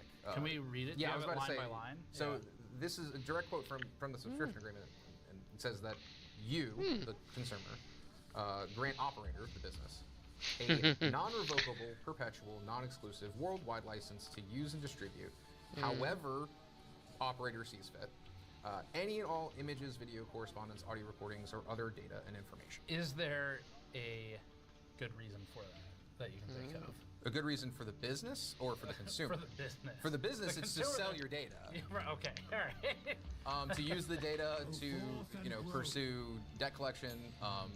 But realistically, it is pretty much as broad as it could be. Yeah. I mean, if it's not specifically and explicitly limited by other law somewhere else, then they probably can do it. It states that it is any and all images, videos, correspondence, audio recordings, or other data information which you provide to them in connection with the subscription of the services. Okay. So connection is exceedingly broad. That category of data seems to encompass just about everything. Your name, your email address, your address, personal En information. wat is de default an UI? audio recording of your Als je voice, daar naar switchen? pictures of yourself. Oh, dat valt toch mee? And it's returned to them, then that seems very reasonably to be in connection with the subscription agreement and the services provided. You've provided it to them. Whether or not you did it intentionally is maybe up for debate. Right. But if it's on the hard drive and you return it to them, you've provided it to them, and it's pursuant to this agreement. And it's in connection with the service. It's in connection with the service. Yeah, and in this case, you can't even negotiate. You call it a contract of adhesion. Right. So this is a contract that is presented to a consumer in a take it or leave it situation. So you're a Magic the Gathering player. Once in a while. Depends on who you ask. I'm gonna play devil's advocate here. If NZXT, from a demonic attorney's perspective, there's a legitimate interest of, we're providing this rental, there is a possibility it gets stolen, where they pay for 1 month, they get it, and they never pay us again. Might they then form a dark pact to offer you a contract from below? All of these are anti-charge. All of these are banned in every format. You cannot play. Okay, well that's beside the point. Okay, don't ruin my thing. I was so distracted I didn't even hear your question. Can you repeat the question? The question is, I'm NZXT. I'm just protecting against a user signed up, they paid $60, they get a computer, they cancel the payment, and they keep the computer. Right. They have stolen from me. Right. Right? So what's wrong with me trying to protect myself from thieves? Right, and I think it's an excellent point. And the answer is, I don't think there is anything wrong with trying to protect that interest. I think it's the peripheral of the subscription agreement that becomes problematic when you have terms that are punishing consumers for not following hyper-technical requirements, impossibly high standards, extremely small periods of time to address issues with the relationship that actually have no connection to the actual subscription itself. I mean, overcharging a consumer and putting a 60-day time limit to draw attention to that, and putting technical requirements that would be in writing for the notice, has no relationship to the actual subscription agreement that is being negotiated here. So it's those kinds of terms, the licensing agreement for the use of private information. Those are the kinds of things that are problematic because they don't speak to the interest that you just described, which is perfectly legitimate, and instead create these angle shooting opportunities where consumers can be punished for things that don't facilitate anything on the business side. Yeah, and this is where it comes back to, it's not about what might they intend with this language, it's about what's written with the language for me. Correct. And so I'm not taking... And that's how the contract will be interpreted. Right, and so I don't take a charitable interpretation with it because that's not how it's going to be used against me if it is used against me. Which is my not legal advice. It's not legal advice, but it's something you could think about, maybe. Have I sufficiently couched that? Is that qualified well enough? Yes. Okay, you've heard it here first. That is his not legal advice to me, providing not legal advice to you. Level up. I think that's good enough. All right. So there's provisions of the subscription agreement that provide a kind of extreme one-sided benefit to the business without any kind of benefit to the consumer. So one of the things in the agreement is an attempt to limit the direct damages that the business can be responsible for. The subscription agreement says that the aggregate amount of direct damages that operator, which is the business, will pay you for claims under the terms, under these terms, is the total fees paid to operator by you in the 6 months immediately preceding the event that gives rise to such liability. They're attempting to limit their damages for liability to whatever the amount is of the 6 months of subscription fees prior to that event happening. So in a lot of ways, this looks like an attempt to create what's called a liquidated damages provision. It's an attempt to, if the parties to a contract are struggling to figure out what the damages might be in the future, and there's kind of a difficulty of discerning their risk, then parties can, in theory, negotiate a fixed amount that will replace calculation of the actual damages for breach of the contract. What sorts of things does this, are they attempting to cover here? It seems as though they're attempting to cover everything. NZXT has in the past sold computer cases that the CPSC, Consumer Product Safety Commission, has issued notices on. If they happen to sell you a computer that catches on fire, is that the type of scenario, you know, maybe at the extreme end, but that is attempted to be covered here? Correct. Okay. I mean, and they make every effort to waive every single kind of liability that they are legally allowed to waive. And so you see this in the attempts to reach the absolute maximum liability protection, is that they use language that specifically acknowledges that this might not even be enforceable. So for example, in this liquidated damages provision, it says, if permitted under prevailing law, comma, the aggregate amount of direct damages. And the reason they say this is because this kind of provision is disfavored under the law. And in many jurisdictions, and including North Carolina, this will probably not be enforced. And the reason being that for liquidated damages in North Carolina to be enforced, you both generally have to have a difficulty assessing the damage. Assessing the damages at the time of the contract, but also the amount has to be a reasonable attempt to approximate what the actual damage will be. You can see in this assumption of all risk, it says, you acknowledge that use of this device may cause, but illness, including but not limited to bodily injury, disease, strains, fractures, partial or total paralysis, other ailments that could cause serious disability, mental or physical anguish, or death. Wow, okay. And you expressly agree to assume all risks and accept all responsibility for any accident, personal injury, property damage, death, or disability that you may suffer as a result of using the services and rental devices. Waiver and release of claim.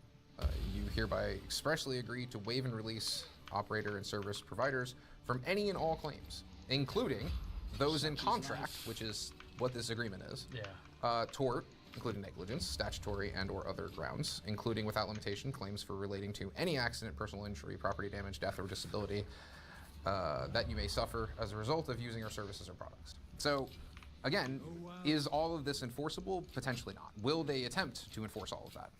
Potentially not. But they are, by the language of this contract, attempting to reach the absolute bounds of liability waiver that they can possibly achieve. If I'm a really serious consumer and I want to pay a lawyer to review all contracts before I sign them, which is like, doesn't exist, but let's just say that's what I'm doing here, right? I come to you, I say, I'd like to retain your services. Can you read this for me and tell me what you think? What would that conversation be after the fact?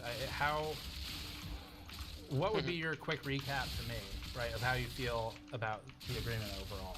I think it's concerning because there are lots of potential pitfalls for the consumer. There are lots of places where you can run into problems that you wouldn't necessarily think intuitively that would be problems. There are places where the technical requirements by the terms of the contract are nearly impossible to accomplish. The use of your data for any and all reasons is problematic. And so there's a lot to be concerned about with this agreement. There's a lot of terms in this agreement that go well above and beyond what is necessary to have a contract for the rental services of a computer. So one of the other sections in the agreement says under 14 warranties, the accuracy or completeness of product information is not guaranteed and is subject to change without notice. You are solely responsible for evaluating and selecting products and determining whether each product is fit for a particular purpose and suitable for your use. The concern I would have is about the accuracy or completeness of the product information not being guaranteed. Right. You have, on one side, their complete express waiver of the warranty that their descriptions are correct and anything is accurate that they've said for the fitness or purpose of the computer, what the specs are. But on the other side, the remedy for that, for the consumer, is exclusively by the terms to return the product unused. Okay. This is a quote. Your sole remedy for a product being materially inaccurately described is to return it in unused condition, complete and undamaged in the original packaging, and have operator replace the product. I think it is literally impossible to do that in some cases, because if I turn the computer on and I load BIOS and see that it's not configured to the memory spec that they have stated, which might not necessarily be quick to determine without turning it on, without using it. And I complained to them, strictly by this contract. I guess their response is, well, we didn't guarantee that. I mean, what? Like, it appears as though that would be something that they could do. Yes. Right. If you were to receive a product that was, and this is their language, that was materially inaccurately described. If you used the product to determine that it was materially inaccurately described, then you would no longer have a remedy, and you would be stuck with that for some period of time, whether it be maybe it's a month, of the description, or whatever it would be. Right. Any final words on all of this? Like, I mean, do you have anything we haven't covered that you want to go over? At the risk of repeating myself from previous videos, it's important to read these agreements. Just because they're boilerplate language doesn't mean that they can't be enforced. I think that most people who would have agreed to this would be surprised to find out that some of these things were in here. I wouldn't expect everyone to read every agreement they're presented with, even though on a pure technical level you quote unquote should. Right. But realistically, you know, Apple presents the terms of service for iTunes, and then we get a South Park episode. So most people don't read it. This concept of renting a gaming computer is relatively new. I personally would read stuff like this because it is so unchallenged in this specific use case that this is, if anyone's wondering like where should I draw the line, what to read and what not, this is the kind of thing I personally would read. I mean, obviously, I would say read everything. Of course. It's not realistic. Yeah. It's not what anyone does, but that is, unfortunately, that's really the only option to make sure that you're and these companies know that. You know, they know you're not reading the 27-page EULA or whatever to download a Steam game. So, but technically you should read it. So, anyway, that'll recap the sort of the legal discussion of all this. Hopefully, it gives people something to look out for too, and other contracts or warranties. But we will jump back to the rest of the review, and thank you, Vincent. Thanks for having me, Steve. For dealing with my Magic the Gathering references. Always. Excuse me. Next time I'll bring cards that weren't banned in play. First off, in light of this investigation, we are proud to award NZXT with our first ever repulsive, most unethical, amoral, corrupt, dishonest, shady, predatory advertiser award. Mappen. Surprise! Maar ik kreeg een map niet open, maar ik zat in het verkeerde mapscreen. The company will also receive a free lifetime ban from being advertised on Gamers Nexus, and it can be the proud recipient of a brand new entry on our permanently banned advertisers list. They'll be listed alongside prestigious but generic categories for gambling, crypto scams, and gray market CD websites. Congratulations, NZXT. We never thought you'd make it this far down. The only other banned hardware manufacturers are due to concerns over conflict because we cover too much of their stuff. But NZXT truly is the first to become perma-banned for being scumbags. And we've covered a lot of scumbags. So while we'll continue monitoring their activities, their hardware, software, and other launches or whatever they have going on, and covering it when necessary, what we will not do is ever allow NZXT to advertise with us directly ever again. I can't control the YouTube AdSense ads, but in terms of things we do directly control, they're banned, it's done. So currently NZXT has an invoice we've sent over for the prior round of ads that were already served before all of this, but we have canceled their Q4 ad campaign. They will not be charged for it. And like I said, that one was like 23 grand or something like that. And NZXT is an easy revenue stream. We've been working with NZXT on and off for years now. They are one of the longest standing advertisers on the channel, but since the H1, it's really just gone downhill, and there were individual products we're totally okay with. I mean, the power supplies have been fine, and that's what we ran the ads for last time, but this particular issue, this program they have for the rentals, is so disgusting that we want zero advertising relationship with them at all ever again. That is genuinely, I am that upset about what they're doing to people with this program. So, yeah, years ago, before we decided to not do any type of contract work at all, I even did some contract writing for NZXT. We're talking like almost 10 years ago now, something like that. So we've done a lot with them over the years, but we're cutting off an easy revenue stream with NZXT. We can do that without really any concern, and that is, again, thanks to all of you.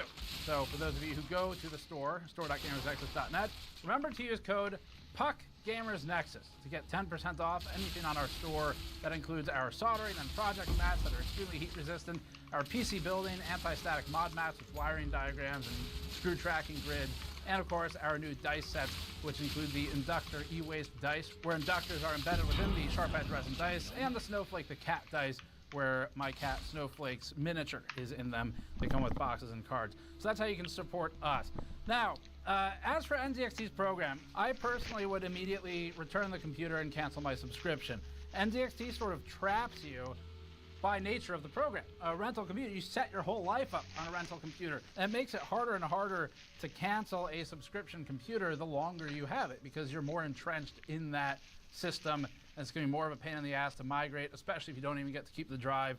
So the sooner you can break free of that, in our opinions, the better, because it only gets more difficult to migrate later on. Likewise, because their advertising is so blatantly false in some scenarios, or their partner advertising, their paid partnerships, hashtag NCXT partner, all this stuff, it's so wrong. Plus their own first-party site, like the FPS benchmark discrepancies we found on their own page with their own numbers, we think there may be some real exposure here for NZXT, but also for the FPS benchmarking, every single computer we think sold under the FPS warranty terms would be in violation of their own FPS warranty, because it's not possible to be in compliance with it while having numbers that are sometimes so wildly off for the same benchmark on the same computer. So feel free to submit your claims, I guess, under those terms. If they don't honor it, they'd be violating their own terms, which could potentially result in a strong civil action. Now, with terms that in some cases can be worse than loans that can't legally be given by financial institutions, depending on which federal or state laws you look at, for something that you don't even own at the end, to us, it looks like NZXT has absolutely no interest in participating in a healthy ecosystem. It has joined the ranks of the greediest and most disgusting anti-consumer companies, we think, that are in this industry. NZXT, with this program, makes Corsair look totally fine. Like Corsair, it's a bad deal. There's a lot of markup. They might assemble it incorrectly, and it's a gigahertz under the actual spec of the CPU. But it just seems so innocent by comparison. It's crazy. So, NZXT is no longer the company I knew when I started in this industry. I am saddened to see that it appears like the CEO also does not have the standards and the values that he once did. You may think he does, but the actions of this company do not reflect that. And being diluted certainly doesn't help from investors. 10 years ago, NZXT launched the bright white H440 from within the cigarette yellow walls of Circus, a $25 a night hole in Las Vegas for CES. The company was small and scrappy and willing to stay in the shittiest hotel on the strip to try and get its name out. And like most media, I was thrilled to see what they had, irrespective of the quality of their suite. That didn't matter.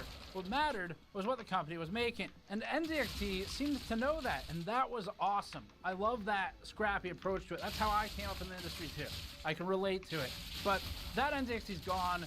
It has been consumed by the mega corporate overlords it now must entertain. It's as if CEO Johnny Ho got into the boardroom with NZXT's investors, which include co-founders of Twitch, Fitbit, Hypebeast, and his $100 million basically donors at Francisco Partners, and came up with the most insidious way to unload components in an unregulated rental market. NZXT's contract makes sure you don't have to worry about owning the computer, because you can't. They make sure you don't have to worry about your data privacy, because there is none.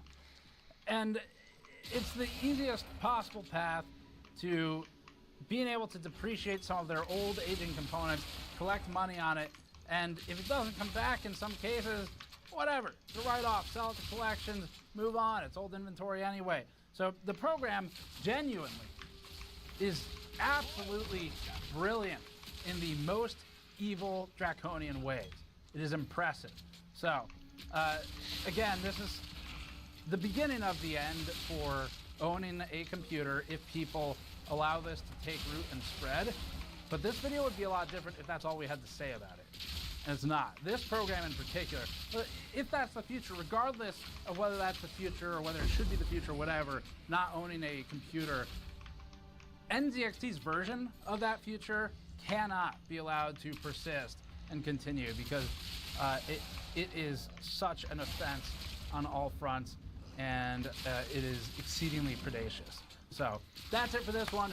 Thank you for watching. As always, you can support this type of investigation directly by going to store.gamersnexus.net. Again, you can use code PUCKGamersNexus. It's with a P, just so YouTube knows, for 10% off anything on the store. The pieces are always really expensive. We've shut down advertising forever with them. Now you look far enough in the future, that's like potentially hundreds of thousands of dollars over many years. So it's the right thing to do. We're happy to do it to try and support a better ecosystem and a better industry for the consumer. So now it is up to all of you to figure out what to do. So that's it for this one. Thanks for watching. Subscribe for more. We'll be back to sort of normal benchmarking content pretty soon. And I'm sure we'll have more to say on this shortly. So we'll see you all next time. And we're glad that they're changing it, but it never should have been there in the first place. NZXT pulled an Asus by calling everybody confused. Unclear product names have caused confusion among gamers who are searching for the right solution for their needs. Parentheses, purchase versus subscription. First of all, they weren't confused, they were misled. A little different. Secondly, the consumers, we think, were subject to a bait and switch. NZXT sort of supports this when later on in this very post, it admits to changing the product specs sometimes and doing it, quote, in real time, which is insane. Additionally, nobody was ever confused about the payment method, purchase versus subscription. That wasn't the problem. The misleading part, not the confusing part, was the specs changing in the computer and keeping the same name between two very different payment methods for what appears to be the same computer on functionally the same page when toggling between them. That was the misleading part. So NZXT has either completely missed the point or has chosen to miss the point. They call customers confused a second time. Quote, neither NZXT nor Fragile will sell any customer data. We are updating the contract language to remove any confusion about this matter. That's weird. Thought the contract was pretty clear. Let's just check back in with a lawyer. Realistically, it is pretty much as broad as it could be. Yeah. I mean, if it's not specifically and explicitly limited by other law somewhere else, then they probably can do it. It's not about what the company chooses to enforce or what the company chooses to exercise in terms of the limits of its rights and its licenses that you grant it for privacy. It is about what they have the capability to do when you're agreeing to the subscription. They know this.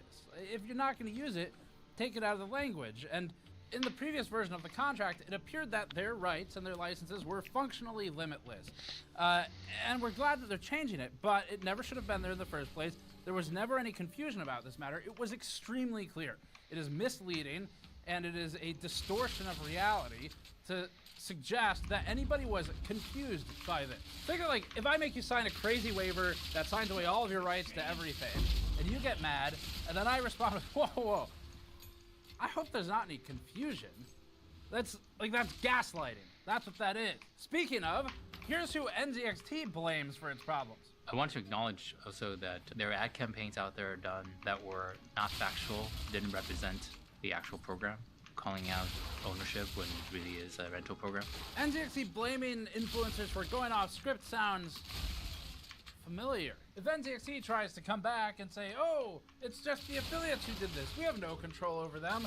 First of all, NZXT, you're saying the same shit, so shut the fuck up. Quote, there were several influencer marketing collaborations where the statements did not accurately reflect the details of our NZXT Flex program. Glad we can agree that it was falsely advertised. So, let's check on what those details from the influencers were. And not much. Maybe we should just check NZXT's website to make sure. Cut the commitment out of PC gaming. Zero commitment. PC gaming with no strings attached. Commitment-free way to return as needed. Cancel anytime. Zero commitment. Show off your PC that's never behind your computer. Okay, well, fine. Maybe they just said the exact same thing as the influencers they just got done blaming, but they've updated it. And there really is low commitment. Wait. Play that back. Low commitment. Interesting. From no commitment to low commitment. It kind of blends That's right in. going all You right. might miss it. The loudest quiet endorsement of anything we've said so far. Just to prove the point about NZXE throwing How's its your influencers day? under the bus, here's a side-by-side of their website, before and after our video. Before, cut the commitment out of PC gaming. After, no long-term commitment. Before, PC gaming with no strings attached. After, PC gaming your way. Before, cancel anytime. After, month-to-month flexibility. Before, commitment-free, return as needed. After, no long-term commitment, no stress. Before, show off a PC that's never behind, even though it's sometimes 4 years old, so this was just straight-up false Why and not? misleading. After, upgrade to new specs every 2 years. They're technically new if they're new to you. Before, get a taste of PC gaming with zero commitment. After, they just completely removed the statement. Before, if operator overcharges you on the bill, you have 60 days to dispute it. After receiving free consultation from our lawyer in our video, you have 2 years to dispute the charge. First off, our thanks to archive.org for making it easy to dig this stuff up when it gets wiped and disappears.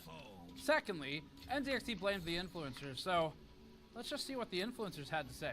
It's pretty heartbreaking that a company that we all trusted completely lied in their briefs, and the entire program was pretty scummy to begin with.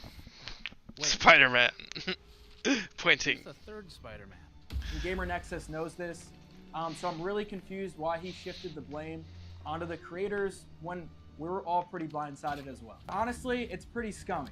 Oh, it's me.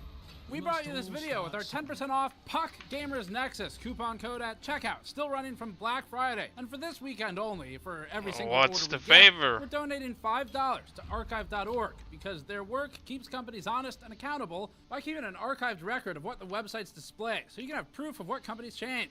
We've been using them for years, and it's time to give back for this service that they're doing for the internet as a nonprofit. Use our discount code on the store to grab one of our e-waste inductor dice kits with boxes, roll trays, and cards, or our Snowflake the Cat dice. Both sets featuring embedded items and sharp edge resin dice, and available in autographed box models. Consider also checking out our PC building anti-static mod mats for a large, rugged work surface in case you want to build your own PC rather than renting one. Or you could check out our heavy-duty silicone project and soldering mats.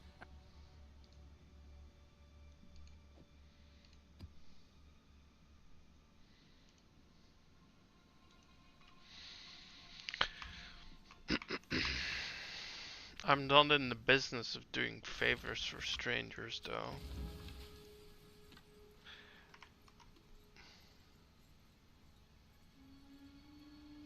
Nope. Good luck with that, though. And you're getting banned.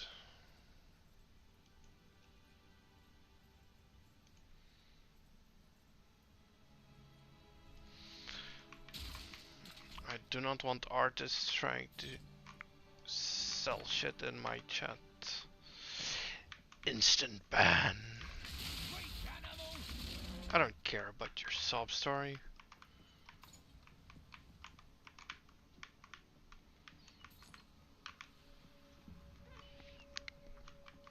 Our 3D coaster packs representing PC parts like fans and motherboards with debug code, and our GN15 3D emblem commemorative pint glasses, which are hand-assembled in our warehouse on the East Coast in the US.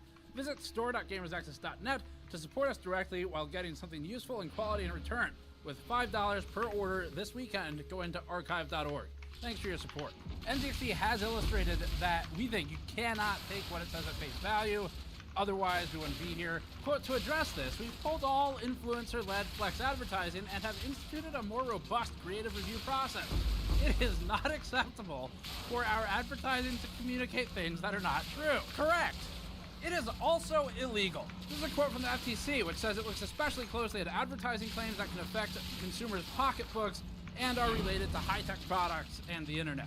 Also, NZXT has not hold all influencer-led advertising because many of the videos are still there at the time writing this. They're in damage control mode and they're still profiting from statements that they have now said were incorrect.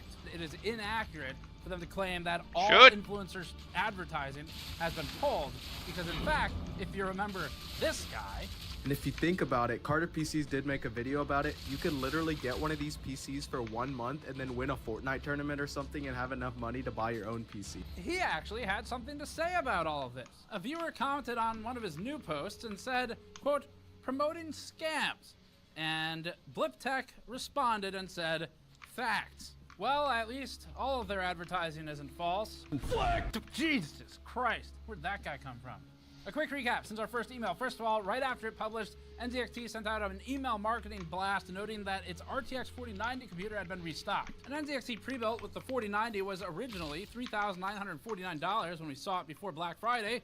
Then they duplicated it into a separate SKU, seemingly, downgraded in place the original Player 3 Prime that they cloned it from to a lower-end GPU, and jacked up the price of the same spec computer under a new SKU by $50.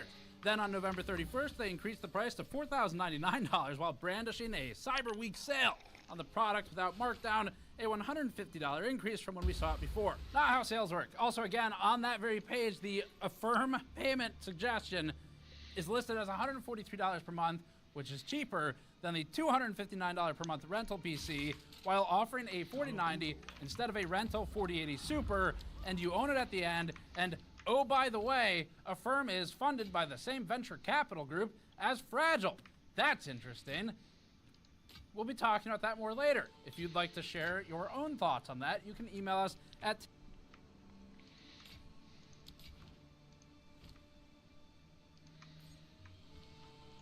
Goodbye.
BRB.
I'm back.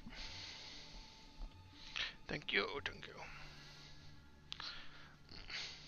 Tips at gamersnexus.net. Even after our video was published, NZXT's website contained factually inaccurate and misleading information about the specs in its Player 3 Prime, which is one of the PCs they were, in our opinion, baiting and switching. After NZXT downgraded it to a 4080 Super, the page for the Player 3 Prime still contained an FAQ entry that said this, quote, "Can the Player 3 Prime support 8K gaming? Question mark. The Player 3 Prime is designed as our top-of-the-line system, comma, equipped with the 4090, making it capable of 8K resolution gaming. It was, in fact, not equipped with a 4090. The FAQ says it is in this SKU, but if we scroll up on the page, 4080 Super. This is why you don't f*** around with the same computers. They're supposed to be the same. That's why the name is the same. Its FPS results were also inaccurate. We logged them because after our video, NZXT disappeared them from the website. Now this is interesting because NZXT makes a guarantee that it'll hit the FPS numbers within 10% and warrants it.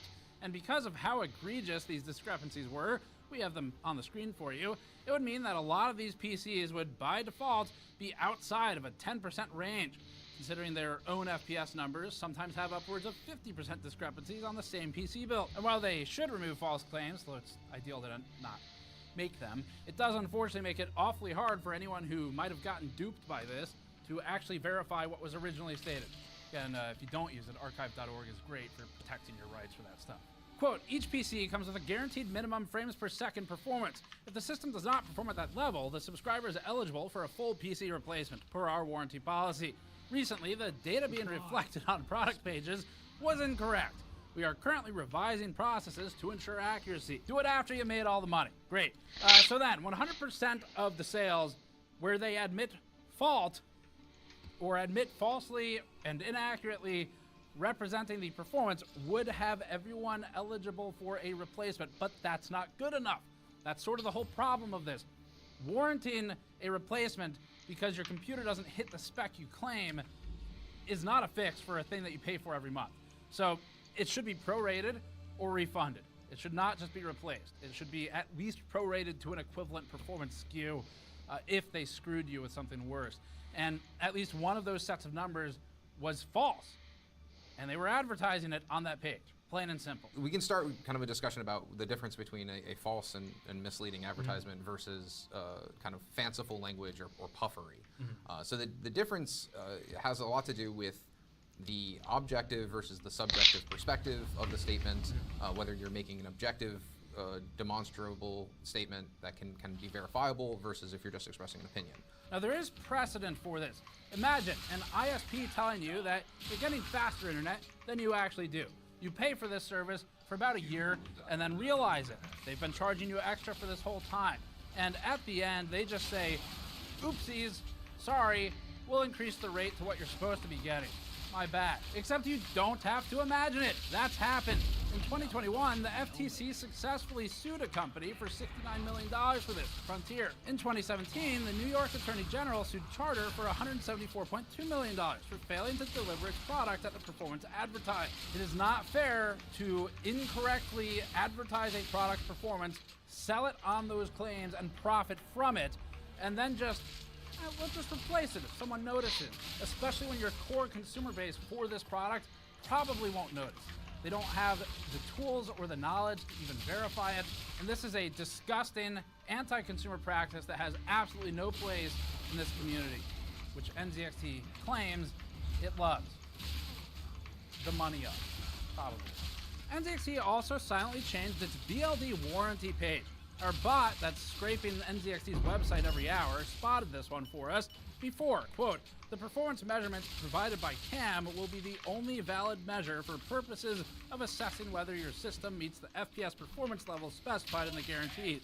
And NZXT will not honor any FPS data provided from any other source for such purposes. But here's what they changed it to. Quote, all FPS estimates are provided by Underwriters Laboratories, UL Solutions.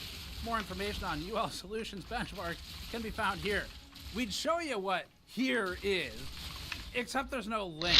Here doesn't go anywhere.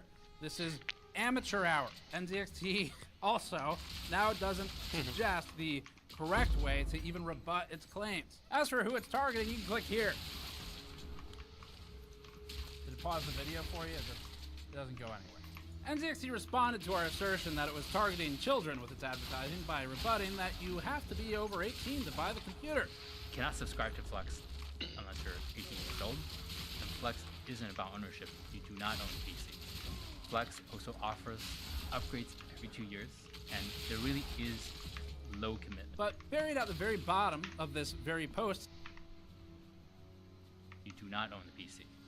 Flex also offers upgrades every 2 years, and there really is low commitment. But buried at the very bottom of this very post saying that, it admits that it did not actually check IDs at some points in the purchasing process, so it could not have known the age of the purchaser in these scenarios.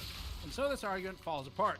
Likewise, the fact that you have to be a certain age to buy something, one, doesn't stop it, especially on the internet, and two, doesn't matter, because you can still target kids in your advertising and then hope they pressure the parents into a purchase. Just as a quick reminder of the targeting and why we think it's that way. Convincing your parents. In fact, in NZXT's own non-apology statement, it points to its testimonials page. The testimonials page has written testimony from customers such as this, quote, "The ability to have a high-end PC to rent has helped tremendously. Easier on the pocket than buying a full computer for my son." They know who they're targeting. They seem to have handpicked this quote to put on the testimonials page, and NZXT is speaking out of both sides of its mouth. Quote, "Jewel had to pay $462 million to 6 states over marketing to kids," end quote. Doesn't matter if you have to be 18 to buy it. You can still market to kids. But it is interesting what NZXT admits. There are ad campaigns out there done that were not factual, didn't represent the actual program, calling out ownership when it really is a rental program. Ultimately, it's on us, right? Because we went out and ran these campaigns. This is perhaps one of the only things I got right in the entire discussion, but let's get back to the deceptive product specs. Quote, "During the regular course of business, especially during high seasonality moments, the availability of different components requires specification changes, sometimes in real time. You can't just change it in real time on people and say, it's not guaranteed." Like, the whole point of providing hard specs, which they do, is that the specs are hard, meaning they do not change. They could just list a range if it's variable. The next line is completely irrelevant. We're not sure what it's talking about at all. It misdirects attention and seems to be fighting enemies that no one created. Instead, we'll look at this. Quote, "In short, we only make changes with the customer being aware and accepting the changes." False or intentionally misleading. The entire point is that customers are not aware that NZXT is silently swapping the parts on the page. That's the problem. NZXT is being misleading here. It is not actually committing to fixing these problems. You need to pay very close attention to what they're saying here, because there's a lot of talking about it. There is no fixing. There's no action. They're not addressing any of the core parts that matter. What NZXT is doing is throwing something small out there saying, look, we're better now. And Wat then heb just je gegeten? sweeping-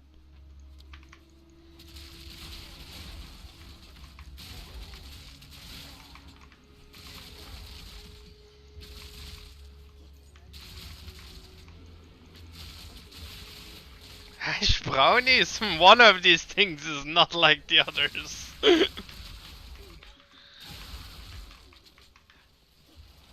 Ja, maar brownies, dat eet je toch niet samen met worteltjes? Wat zijn dat dan? Ah. Nog nooit van gehoord. Oh.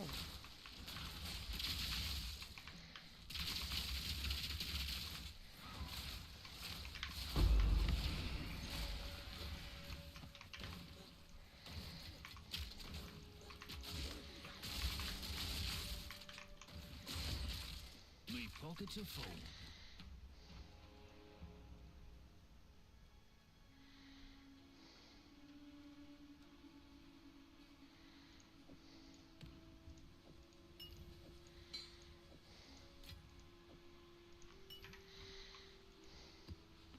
No room.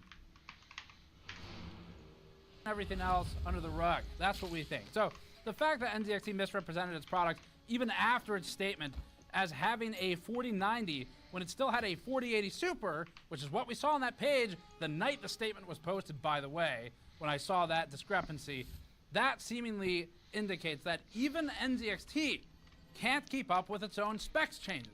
If NZXT can't keep up with it, to take the shit out of the FAQ at the bottom of the page with a system that doesn't have that part anymore, how are they expecting the customer to keep up with it? Especially a customer who is being preyed upon because they don't have the knowledge. In fact, NZXT's own testimonies support my statement. Here's one that shows someone who says they're not savvy with computers. So how are NZXT's customers supposed to keep up with these pre-built or rental spec changes while keeping the same name? It's ridiculous. Again, NZXT can't even do it. So this is invalid. Quote, Flex offers a minimum spec guarantee, so it's possible to receive different system specs. Often, people actually receive a PC with better components. Ah yes, the gamble logic, now twice in this statement, saying something similar. If you order, you might hit it big and get a good one. Just keep pulling that lever. It'll pay out eventually. You could literally get one of these PCs for 1 month and then win a Fortnite tournament or something. Quote, subscribers are fully covered by our warranty. This is in the new statement, by the way. I'm not reading the same thing I did. It sounds like I am, but there's a new statement. It says they're covered by the warranty. If a component fails, we're responsible for it. It's not a that's not a warranty. It's not what a warranty is. It is still not a warranty. We went over this. It did the car thing and the rental, and if it breaks while you're renting it on a weekend, then it's their car, it's not your car. They have the warranty. That whole thing, it's in the original video, that still applies here. So it's just, that is the service. It is their computer. It's so their computer that Johnny wouldn't stop saying it's their computer over and over and over and over. Flex isn't about ownership. You do not own the PC. Flex also offers upgrades every 2 years. In the video and the statement, probably because they wanted to cover some legal exposure they might have had. The warranty thing doesn't make any sense. NZXT's rental service has overbearing requirements in its subscriber agreement for packing, and today that was reinforced. Quote, warning, all caps bold, this device contains an expensive GPU. Improper packaging will result in $500 to $2,000 in damages that you will be responsible for. That was an email for the return of our Player 2, which is less than $1,000 worth of parts, and NZXT's Player 2 non-rental, which is newer, still, by the way, that hasn't changed right now. That is still the same, which is still crazy. The Player 2 non-rental is $1,450 right now. The range is $500 to $2,000. They don't even sell the computer for that much money, and it's worth like half anyway. So this is insane to set the upper bound that high. Again, it's not about what they say they'll enforce, it's about what they can enforce. We already talked about how NZXT's subscriber agreement has impossibly high standards for packing. See the discussion with our lawyer previously. And shipping a GPU installed is inherently risky. On the packaging instructions page, which comes in via the email, it says this, quote, failure to properly package the system may result in damage to the system or internal components, which will result in damage fees, not may. Will. That's very clear. Fragile is not responsible for damage or loss caused due to improper packaging, end quote. So they're very clear about this. They then pull a classic. We made comparisons to potentially mob-backed loans in the last video, so the next thing is they hit you with the protection fee. This is satire, to be clear. You can buy a packing kit if you want to make sure it gets there okay for $35. There's just money at every turn for these people. They also say this, quote, subscribers are eligible for a hardware upgrade after a 2-year time period at no additional cost or increase to their subscription fee. Again, NZXT talking out of both sides of its mouth, talking about the 2-year period, and then subscribing to a PC might not be for everyone, but I think there's a real use case for it. For example, you're starting your career as a streamer and you're not sure if you're going to be streaming for a long time. You can like return at any time versus spending a lot of money on a PC that's powerful enough to power a stream and game at the same time. NZXT is acting like this is a short-term rental in multiple locations in their multiple statements, video and written, but it's promoting this 2-year upgrade cadence even though a 2-year upgrade wouldn't even be the stated use case in this defense statement from NZXT, and they're acting like it's some kind of giant favor that they're going to upgrade you after you rent a 4-year-old computer, which will be 6 years old when they upgrade it. Well, that's the case with the 5600 Xbox. And that's really the only one we need to pay attention to here, because again, it's about what they can do And that's despite previously claiming you get cutting-edge components, which they later changed on their website, as we showed you. So all of this really is irrelevant at the end of the day, because what really matters is the concept of renting a computer is disgusting. You will own nothing. For example, you're starting your career as a streamer, and you're not sure if you're gonna be streaming for a long time. You can like return at any time versus spending a lot of money on a PC that's powerful enough to power a stream and game at the same time. If you want to do that, you walk into a Best Buy, a Micro Center, you buy from Amazon. They have return policies. You can already do that. NZXT is acting like... NZXT Flex was a concept we launched in partnership with Fragile in 2023.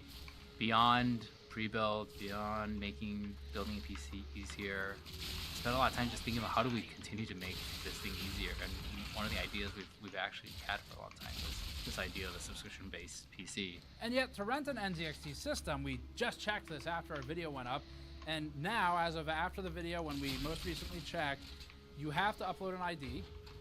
You might get a soft pull on your credit. You have to maintain the shipping materials for the entire length of the system and return it immaculately.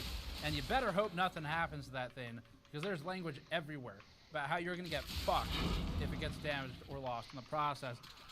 And that is somehow easier to try out PC gaming, or maybe you're gonna make it big and be a streamer. Try it out for a month, see how it is. Or you could walk into a retailer, you could buy it on Amazon. Amazon has a 30-day return policy on most of the pre-builds that I've looked at. I just looked at a ton of them to fact check this. That is the window. Get it in, play your games. If you hate it and you want to go back to Xbox, fine. Send it back to Amazon. Get all your money back. They're well known for their return policy. There's no bullshit attached to that. If you want to try it, Best Buy, right now, today. The return window, especially because of the holiday season, it goes into mid-January. And when you return it, you get all of your money back, or very close to all of it. It's definitely cheaper than the shipping fees in the first month and all this other BS that NZXT and Fragile puts you up to. Quote from their chosen testimonial: "I've been wanting a gaming PC for so long, but am unable to buy one outright. I like that I can subscribe to a PC for as long as I want." This is directly contradictory to NZXT's own claimed use case in its non-apology, and it's a chosen testimonial that's linked at the bottom of the non-apology. There's a link. It goes to that. It's crazy. They contradict themselves by doing this. This still, to us, seems predatory.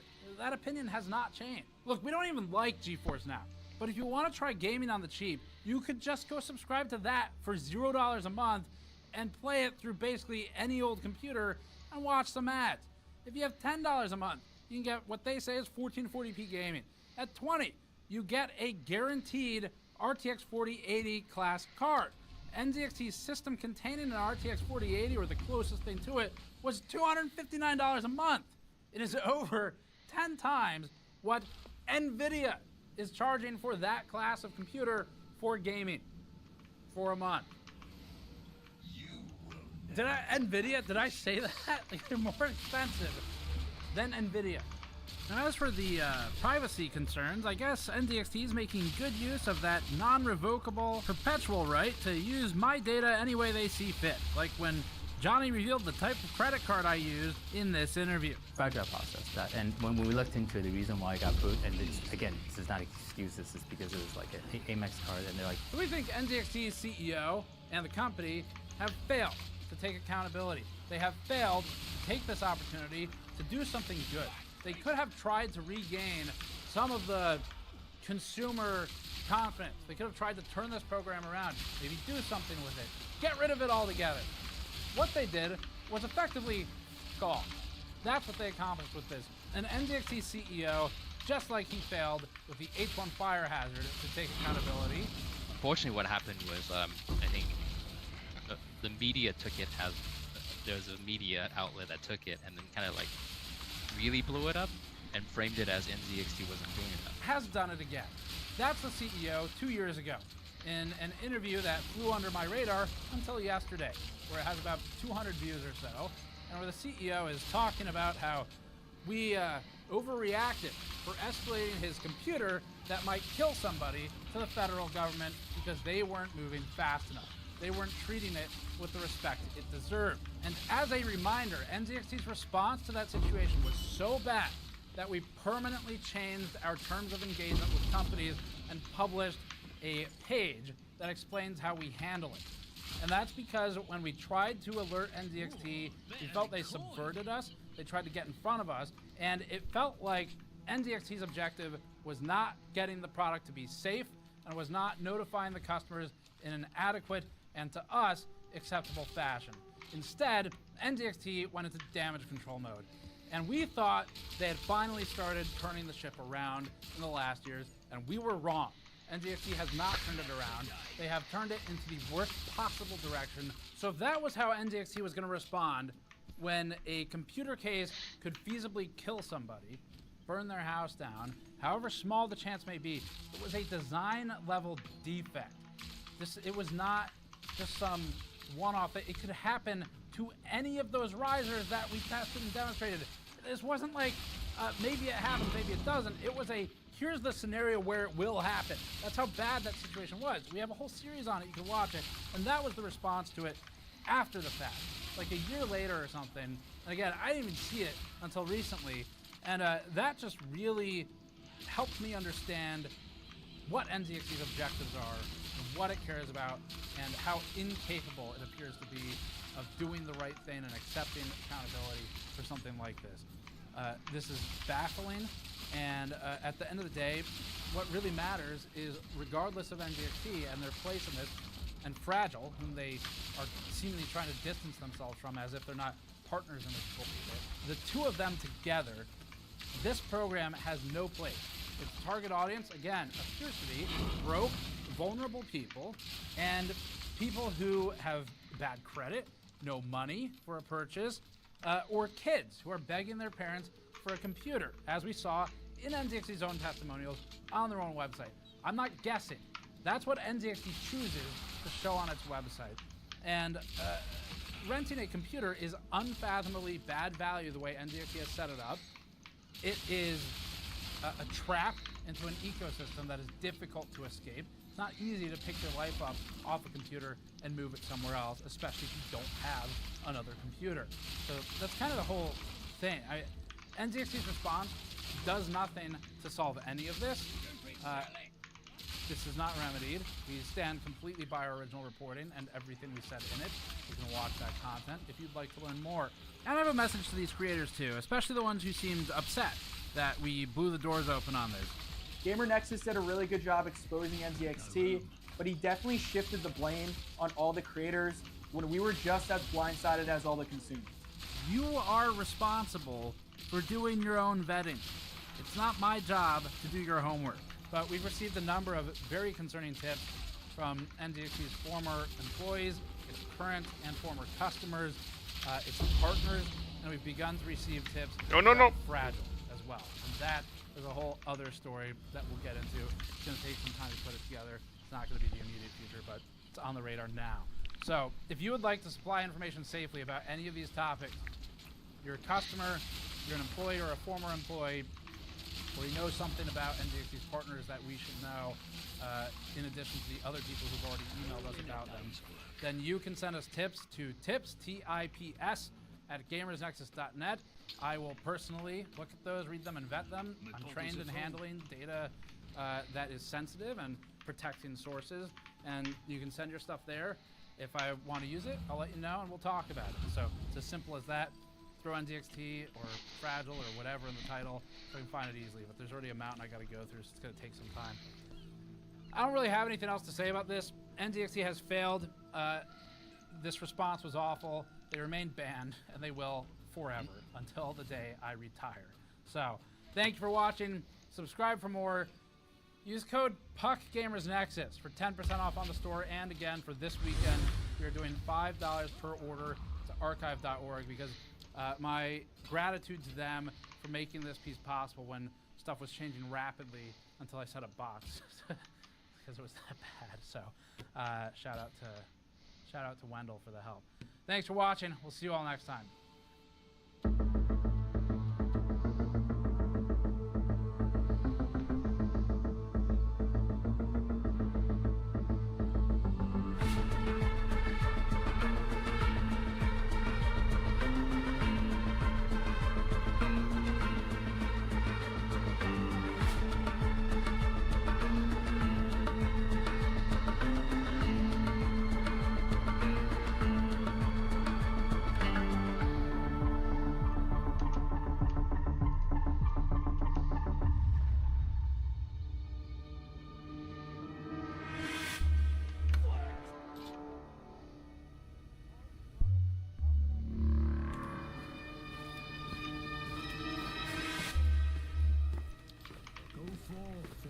Now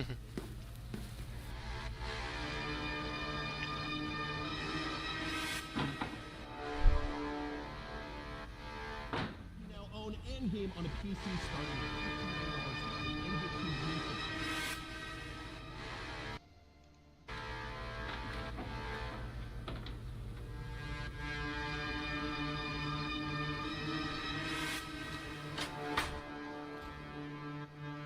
Welcome to NZXT Flex!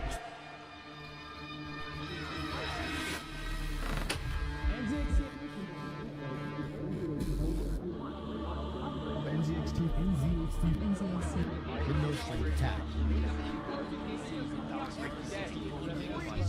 Combined outright, you can also do a small version of what you can always get one of these small monthly fees plus There's Johnny.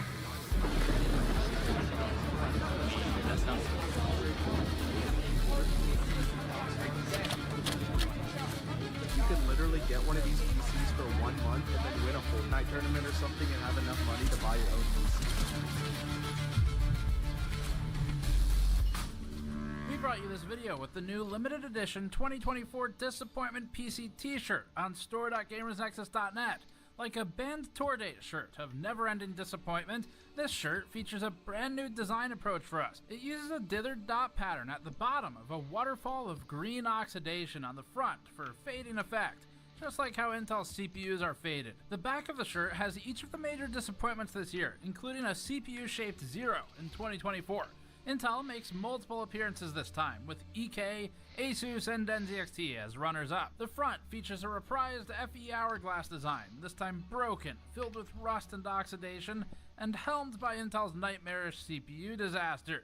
The components on the front are overgrown to represent a hopeful version of our dystopian mega-corporate future. To support our testing efforts and consumer advocacy going into 2025, visit store.gamersnexus.net and grab one of these shirts in comfortable 100% cotton or in tri-blend. They're in stock and shipping now. Thank you for your support as we go into next year. This year had some excellent launches, like the AMD 9800X3D, helping close out the year with a really strong CPU. The meshless AIO that we reviewed with its unique cross-flow fan was actually a pretty good case and innovative. There was also the Intel Battlemage B580, where all of us were on the edges of our seats trying to see if Intel's GPU division would live to see another day. And it looks like they probably will, because this was a good launch. The Haven case, the HS420, had excellent engineering and build quality. This case came together extremely well. There were good things that happened this year, actually a lot of them. But we're not here for that. We already recapped the best things of the year. We have 3 whole videos on it that we put out in the last couple weeks, so you can check those out if that's what you want. What we're here for is all of this stuff. And then we ran out of tables. Otherwise, there would be more stuff. The Silicon Desert. The year started out slow. It started with just sort of bland GPUs. The Super Series, they weren't that super. They were kind of lame. The 7600 XT followed that up, strapping a bunch of VRAM onto a card that really can't do anything with it. And then there was AMD's misconfigured STAPM, which is an acronym no one remembers on a CPU that also nobody remembers. CableMod had its melting adapter issue where it actually issued a full recall for these. And then we get to the actual disappointments for the years. All of this so far is just sort of standard. It's run-of-the-mill. It wouldn't have been a big loss if it fell. It's disappointing, but disappointments for the years. All of this so far is just sort of standard. It's run-of-the-mill. It wouldn't have been a big loss if it fell. It's disappointing, but it's not truly what makes this series what it is. The MSI Claw helps to start that. Ew. Ew. Squishy. So the MSI Claw launched and it failed. And then we get into the collapse of EK water blocks. Asus scamming us with their warranty process in what became a multi-part series, including a sit-down interview in our series of sit-down interviews with very uncomfortable executives.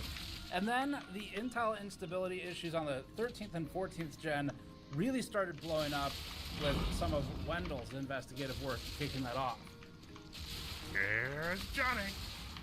Intel had multiple generations of product malfunctioning from major degradation issues, something that's still happening today to CPUs that started degrading prior to the multiple rounds of BIOS updates. In other disappointments, we had multiple companies expose their warranty servers publicly. Zen 5 caused absolute chaos at launch, a $5,000 computer from Corsair, a case from Corsair, and a rental computer with the dystopian future set by a CEO who can't even say the words, "We messed up," without two cuts in 3 words.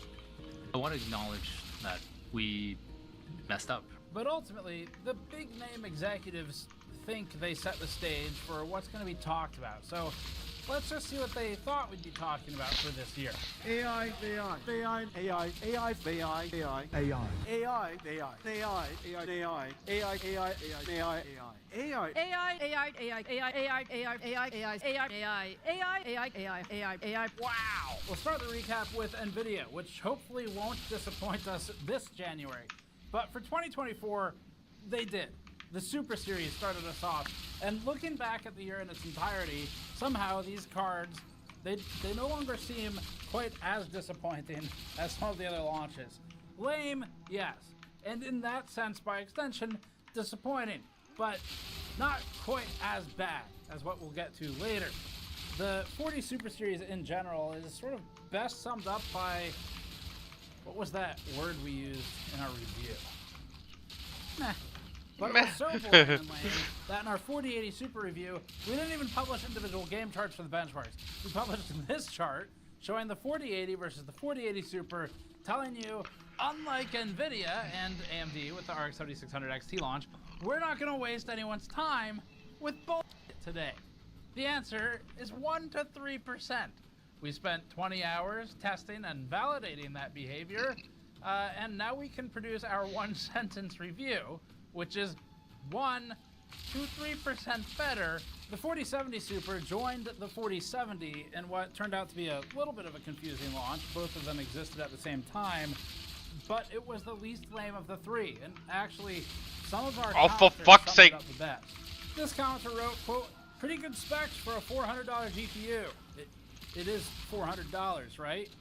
Right? And then there was the 4070 Ti Super, which is a name, and that is the order of the suffixes. Only gamers know that joke. But the best thing that came out of the Super Series launch in general was selfishly just on our side, where we got to explore some new testing methodology and try to advance some things. So we played around with the concept of frames per joule or joules per frame, depending on how you look at it. And this commenter gave us the brightest moment of the 4070 Ti Super review. Quote, "Joules per frame means that you can also measure calories per frame, which means that you can also measure hamburgers per frame, which means that you can also measure pizzas per second as frames." The Super Series wasn't the only boring launch at the beginning of the year for GPUs. We also had, and we'll come back to you be subscribed, the AMD 7600 XT. They're refreshing it with the Super Series, and AMD's got the 7600 XT coming out tomorrow. I don't think I get to go home tonight or tomorrow night, but we'll get them done. And what was one of our funnier thumbnail poses and more direct and helpful thumbnail texts of the year, we found the 7600 XT to simply not be worth it. But these were mostly just, again, boring, sort of lightly disappointing, like an appetizer of disappointment. Let's move on to the truly disappointing stuff. In hardware news this year, we read multiple stories about Ubisoft's obsession with moving gaming to subscriptions, saying that you should just get used to it. And Ubisoft recently found itself in controversy for statements about subscription models in video games and for video game purchasing. We'd love to read the Forbes article on it, but we couldn't find the article on this page, so we went to PC Gamer. We couldn't find the article on that page either. The short version of what happened is Ubisoft's executive said this, quote, "One of the things we saw is that gamers are used to, a little bit like DVD, having and owning their games. That's the consumer shift that needs to happen. They got comfortable not owning their CD collection or DVD collection. That's a transformation that's been a bit slower to happen in games. So it's about feeling comfortable with not owning your game. The company's stock price has fallen 48% since January 1st, as of this writing. to $2.63 per share from a little over $5 per share. Ubisoft has been Ubisuit for what the firm says is duping customers, and the company announced plans to shut down its brand new game X Defiant, killing the online service title within a year of its launch while depressingly unlocking all of its content. Maybe Ubisoft would find more success if it added loot boxes and gambit mechanics to its games. Probably make a lot of money doing that.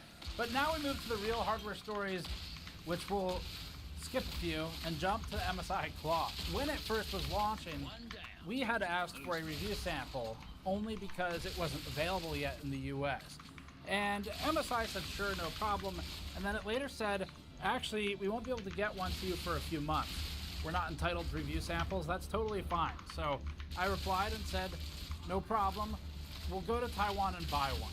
At this point, the company immediately sent us a sample that had been tampered with and pre-benchmarked. We still bought one in Taiwan though, so we used that for our review instead since it was retail, new in box. No amount of tampering though could fix a product that ultimately just sucked. Our conclusion for the Claw review was pretty simple. I can't really say it much better today than I could back then, so here it is. There's no reason to settle for good enough when better is cheaper.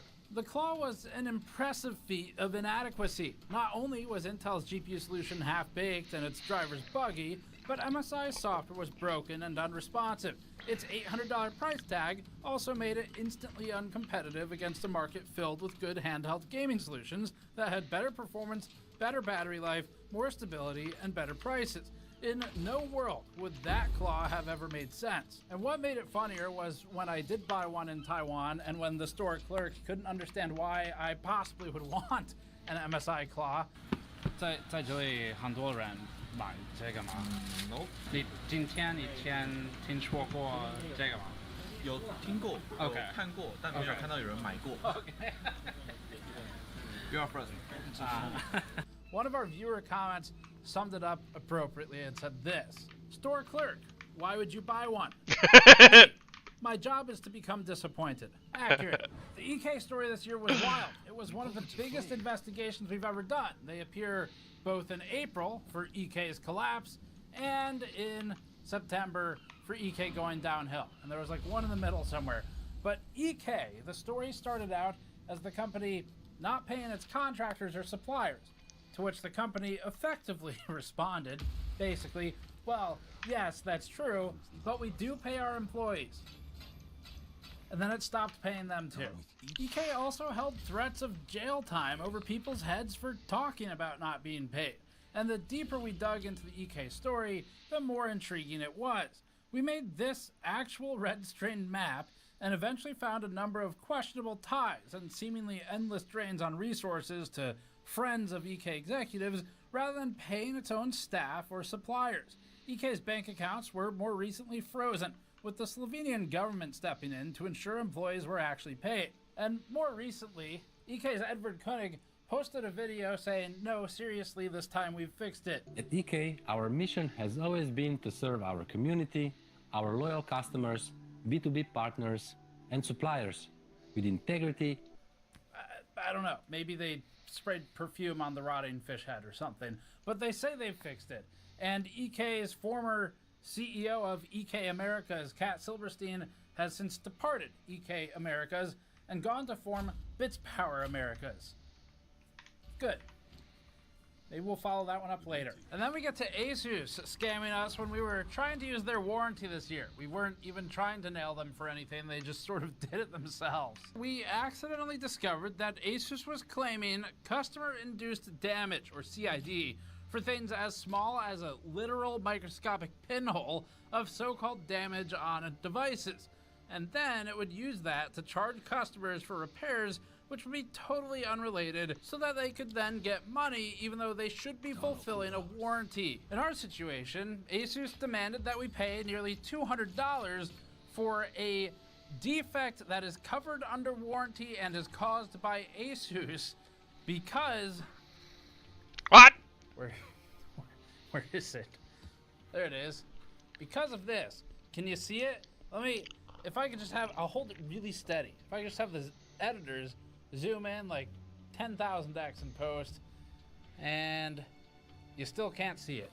but we have microscope shots of it, and that's what caused the problem. In its emails to us as customers, Asus then threatened to send the device back disassembled if we didn't accept what felt like an extortion charge. We had hundreds of viewer emails about the same practices from Asus, not just for the Ally, but like everything that Asus makes. Jesus. And we actually are still getting some today, but a lot of it has slowed down. It seemed likely Asus was breaking some laws. And because of that, we recruited an outside lawyer to help explain some things to us, Vincent Augusta, and then we brought in Nathan Proctor from PIRG, or the Public Interest Research Group, to help explain warranty laws and consumer rights. He was recommended to us by Louis Rossman, certainly whom you all are familiar with. So, it was great working with all three of these people on this piece, and here's some clips from it. I don't think it was the right thing to do, and I think I think they have some real exposure here. So one thing that you can start with, one way of categorizing a situation where someone is making an offer to sell unnecessary services or exploiting someone based off of price, you can categorize a situation like that as fraudulent. Asus eventually posted a statement saying we were confused, which is kind of an odd precursor to the echo that we would experience later with NZXT, saying that we were confused. Anyway, we set up an interview with Asus at Computex in Taiwan, and it was one of the most tense discussions of my career. The sentence is, currently we perform a full analysis of devices sent for RMA and send customers a comprehensive list of available repairs, free and paid, in our messaging to customers. Is that a lie? On the positive side of this, we were able to come to some agreements, or rather sort of get Asus to agree to things that we'd brought to them as terms going into the interview. This is why when we do these interviews, when we're the ones who are leading the story, it helps because we can normally go in with a set of sort of reasonable demands that the company might actually agree to. In this situation, because we were already working on it so long, we had some things we're pretty sure Asus would agree to, and they did. So that was a positive. Asus made lots of promises on how it intended to improve. We published them on our website, gamersnexus.net, which is free of any third-party ads. And in some instances, we've been able to directly see people through the new steps to get their support actually fulfilled. So that was nice to see. Anyway, Asus probably wasn't the worst handling of a major screw-up this year. That would go to maybe Intel. The Disappointment Tour shirt is completely covered in Intel references this year. We have Intel's instability, into Intel needs help, into Intel oxidation, then it's Intel again, and then in October, yep, still Intel. At the end of last year, Intel published its marketing materials calling AMD CPUs snake oil. That was a good move. This year, issues relating to widespread instability on Intel's 13th and 14th gen CPUs came to light in what's probably the biggest serving of karma we've seen yet in this industry. These issues ended up being multifaceted. Wendell's research dug into enterprise solutions providers encountering high costs as they tried to understand instability. Linux is like, I don't know, and it turns off the P core and you lose 2 threads. It is a crash dumpster fire. I saw a comment on Reddit that said, GPU VRAM limitation. How could that be? Yeah, it's got to be a game bug, right? No, not so fast there, Chuckles. That's actually a CPU problem. Yeah, Chuckles. Our own led to a separate issue, which was one of oxidation as part of Intel's fab process. Thanks, Steve. And in a bombshell for Intel, both were true. Intel ended up admitting to oxidation of its early silicon, although it kept changing its story in its public postings. It didn't post the affected serial numbers, how many might be affected. It gave really no indication at all as to how you might determine if your unit would have been in the batch of CPUs experiencing oxidation problems. The company also used our questions in a way that felt like it was trying to get in front of us, because it posted responses to them publicly rather than responding to us directly. Some of Intel's partners noted 50% failure rates in machines, while other developers, even to this day, are still noting failures. That's after Intel's various BIOS fixes, as any CPU which began to degrade is not able to be retroactively fixed. That is direct from Intel. They have said as much. Intel followed this up by launching Arrow Lake. As if all of that weren't enough, Intel followed all of this by laying off CEO Pat Gelsinger. Wow, what a year. Intel has unfortunately gotten rid of the good people on the CPU PR team who used to handle it. They're gone. They've either departed in the wave of voluntary departures, or they just, for whatever reason, don't handle CPU PR anymore. And so now what we're left with is a team which has a track record of lying to us that we have published, and this is very concerning for Intel's CPU side. It behaves totally different from the GPU side, and we're not sure what that's going to mean for Intel in the next year, but it's probably not good if there's any kind of correspondence at all where we need an answer. So we'll see what they do. It's really disheartening to see, though, where the good people who handled stuff properly and recognized that what's, again, good for consumers is naturally good for marketing, they don't get to do it anymore. Corsair landed sort of in the middle of the disappointment tour this year. They have the pre-built down here, and then they have the 6500 series cases. But compared to Asus and Intel, it feels almost sort of innocent. You pay attention, Corsair. You take this and you melt it, and then you shape it into things that go on these little squares. The company sold an i9-14900K pre-built that performed equivalently to an i7 because of the power configuration and the thermal design, and that system was called, this is the Corsair One i500.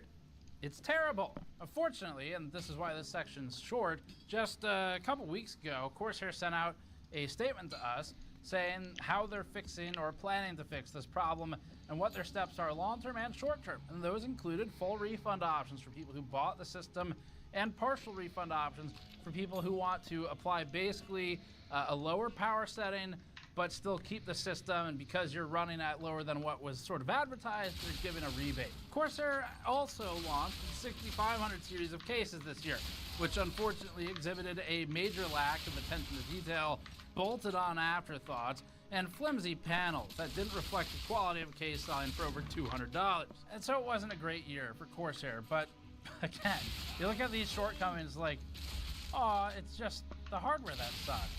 It's not like the entire ethos of everything they do. And for that, we moved to NZXT. Flex! NZXT was the biggest disappointment this year. It was renting computers and at what we thought was predatory pricing. Even in its not apology post, it admitted to basically falsely advertising its product. Its inaccurate advertising included not only NZXT's own first-party ads, which it retconned after our video, but also its partner ads. And if you think about it, Carter PCs did make a video about it. You can literally get one of these PCs for 1 month and then win a Fortnite tournament or something and have enough money to buy your own PC. And predictably, NZXT followed up by saying everyone's confused. They took a losing play from Asus's losing playbook to respond to everything. In the same post, when they responded, they both admitted to inaccurate advertising while also accusing partners of being the cause for it in the NZXT video.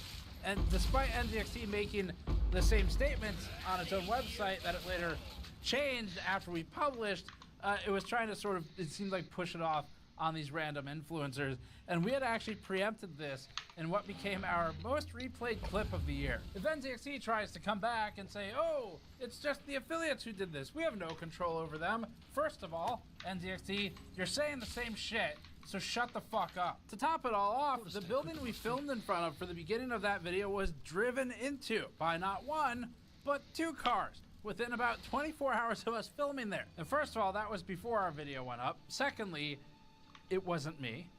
And thirdly, I guess those guys weren't happy with the interest rate on their loans. Bizarre consequences of chance aside, NZXT's rental rates remain exorbitantly high, and we believe the company is still lying in its marketing as recently as 2 weeks ago. We've been saving the evidence as we see the discrepancies on the website. There were a lot of things we didn't spend a lot of time on in this video, and most of those where they were disappointed enough to maybe qualify, but not enough to get a lot of attention. It's because the companies had some form of response that gave us a little bit of hope, kind of like Corsair's i500 thing, where you look at it, it's like, okay, this is good. There are times when companies actually will do something with the information that is presented, and whether that's because they feel like they have no choice or because they genuinely care about their customers, at the end of the day, what matters is that they are making changes. And this is actually something that Gordon has spent the last couple of years training me in, which is how to try and get an outcome that is actually useful for the consumer, in addition to complaining online. It's something that I think anyone who does this kind of work has always struggled with, something that he was very good at, and so I've been able to learn from him. But we discovered that AMD's APUs, as an example, that it launched were misconfigured to obey skin temperature awareness protections that are intended only for use in mobile devices. The company later released a fix for this issue following the publication, and they actually had a good resolution. It worked. CableMod went in front of everybody and recalled its own burning cables after it was already offering fully paid for replacements of video cards for people who suffered from burned cables that CableMod made. This was already a good handling to a situation that a lot of companies would have tried to sweep under the rug. This led us to running a full deep dive failure analysis of the messy 12-volt high power standard, and the company has continued to openly communicate with us about its resolutions and what it's trying to do moving forward to get things right. So that was nice to see. Trice launched its first case. Most build quality and assembly issues we've ever encountered. And then afterward, after a really kind of messy launch, it issued a statement to us with its plan to improve the product with a lot of steps that sounded pretty promising. We haven't seen those fully enacted yet, take some time, but it was nice to see a reception where they actually want to improve. Zotac had a publicly exposed upload bucket where you could Google search customer and other business information. The company closed this hole after we reported it to their B2B customers. That was also nice to see. This was actually a viewer-reported issue where the viewer discovered the vulnerability, pointed us towards it, and then we tried to get it fixed. MSI had over 600,000 records, years upon years of warranty and customer RMA information publicly available, again, just through a simple Google search. Also, once again, a viewer reported this to us, and we were able to replicate the issue. We disclosed it to MSI, and MSI resolved the issue after we reported it to them. So, although sometimes it feels like a never-ending train wreck in this industry, and that is part of the fun, it's nice that companies will institute change, whether that's out of genuine concern or out of simply being required to. I was talking to Louis Rossman actually today before filming this, and he noted that one of the things that for him is a lot of fun is the fact that it's a giant clusterfuck. I mean, it's Louis. Anyway, we have a lot of big plans for 2025. We're continuing the investigative series. We're continuing all the reviews. In terms of sort of big changes, I got the fan tester running. The first content, the data is fully collected. I have like one more test I'm gonna go next door and run, but fully collected. We're putting that video together right now. It's gonna be one of our first videos for this year. I'm really excited about it. It's just sort of a beginning to the fan testing and setting the groundwork and experimenting with it, stuff like that. So that'll be really fun. We have the usual case cooler reviews, continuing with some small iterative improvements to those.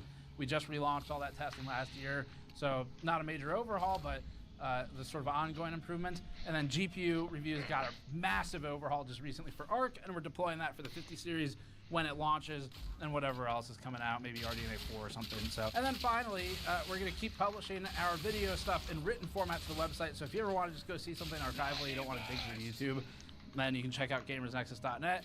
It has no third-party ads whatsoever, and it loads stupid fast. Wendell built it, and not having third-party ads helps with that. And we're going to keep publishing stuff there. We've been making a big effort in that in the last year. If you haven't checked it out in a while, you should check it out. Almost everything we've reviewed in the past year or 2 years actually now is up on the site. So, all right, that's it for this one. It's a lot of fun as always doing these recaps. It is nice that there are some positives in addition to all of the entertaining negatives. It's going to be a packed January. There is a non-stop launch of hardware this month. So check back regularly and come back to the fan testing content because, like I said, it's one of the first videos we're doing for this year, and it'll be a lot of fun to try something new. So thanks for watching. Go to store.gamersnexus.net to grab a t-shirt like this one. These are our limited Disappointment Tour shirts. They help directly fund our testing going into the next year and establish us for what we want to do next in our series of reviews and investigations. Or you can go to patreon.com/gamersnexus to throw a few bucks our way. Thanks for watching. We'll see you all next time. Oh, what's happening? Oh, wow. What the? That's cool. That's really cool. What the hell? Okay. Damn it. I think that is the power. What the hell? Config 2. That's interesting. Okay. Let's find a strong inductor. Structural. I need a structural inductor to pull on. We got something NVIDIA didn't release. It's gigantic. This is an unknown cooler of unknown origin with an actual functioning GPU in it and you can see clear through it, which means the PCB is not where the PCB normally goes. The PCB is here. It's flat. Don't show that side. It has the sticker on it. It's flat, and don't worry about it. And on the bottom, the GPU PCB ends up actually parallel with the motherboard. What the? I've never seen it before done on a video card. So we're going to be testing this. We were able to work with a viewer to get a hold of this card. For perspective, this is a 4090 FE cooler, and this side we can show, and this is them stacked on top of each other. The prototype cooler is huge. It's actually bigger than the EVGA unreleased, not a 4090. This entire cooler is an enigma. It's impressive in its performance. It wasn't released. It might be for a Titan Ada or a 4090 Ti, but it appears to have a 4090 and the same memory spec of one. We think this was a prototype test vehicle for NVIDIA, and the extremely tiny, extremely dense PCB with 100% flow-through area deserves exploration. That's why we did thermals. We're also going to do... Why am I yelling? We're also going to do testing in our hemi-anechoic chamber, which is very quiet. And this is the chillin parabolic lens. We've used this many times, and it's for special situations like this. As you can't see, we're currently looking at the air density gradient. As I film this right now, I actually don't know exactly what GPU is in here, and so we're gonna open it on camera. We've completed all of our thermal testing. I have a pretty good idea of what it is, and I think it's gonna boil down to the story is this cooler. It's pretty heavy. Don't show that side. We brought you this video with store.gamersaccess.net, and all of our in-depth testing is funded by the audience. Our brand new limited edition Disappointment Tour 2024 t-shirts are on the store now with the dice kits, and thank you for your help. So this is the stage the card will be in a few moments. We're gonna get to the teardown right away, but the background to this is the user who came into possession of this card originally offered it to us, I think like 2 years ago or a year ago or something. A long time ago. It was a long time in the making. We finally got it. It has appeared on Reddit. It's appeared on all the rumor and leak sites over the years. And it's been called mostly a 4090 Ti or a Titan Ada, and in the very least a test vehicle for cooler designs. It's a very unique piece of hardware, and it is a prototype. Now, we don't know specifically what the GPU is on this because it doesn't carry the normal branding, but we can look into it today. Okay, so now we get to the fun part. All of the testing is already done, but we're gonna move this forward in the video because it's the most interesting. I need to know what is in this video card. So we're gonna disassemble this. I have not disassembled one of these before. I have zero guidance. There's no guides on the internet. We're gonna learn this together. And the most interesting thing we'll show right now. So inside of this card, can you see it, Vitaly? Yes. There's a fan.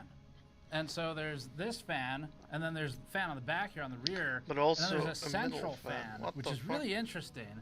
And so they crammed that in there. And you know, I just remember noticing that at first. I was like, oh, okay, cool, there's 3 fans. I was like, wait, what?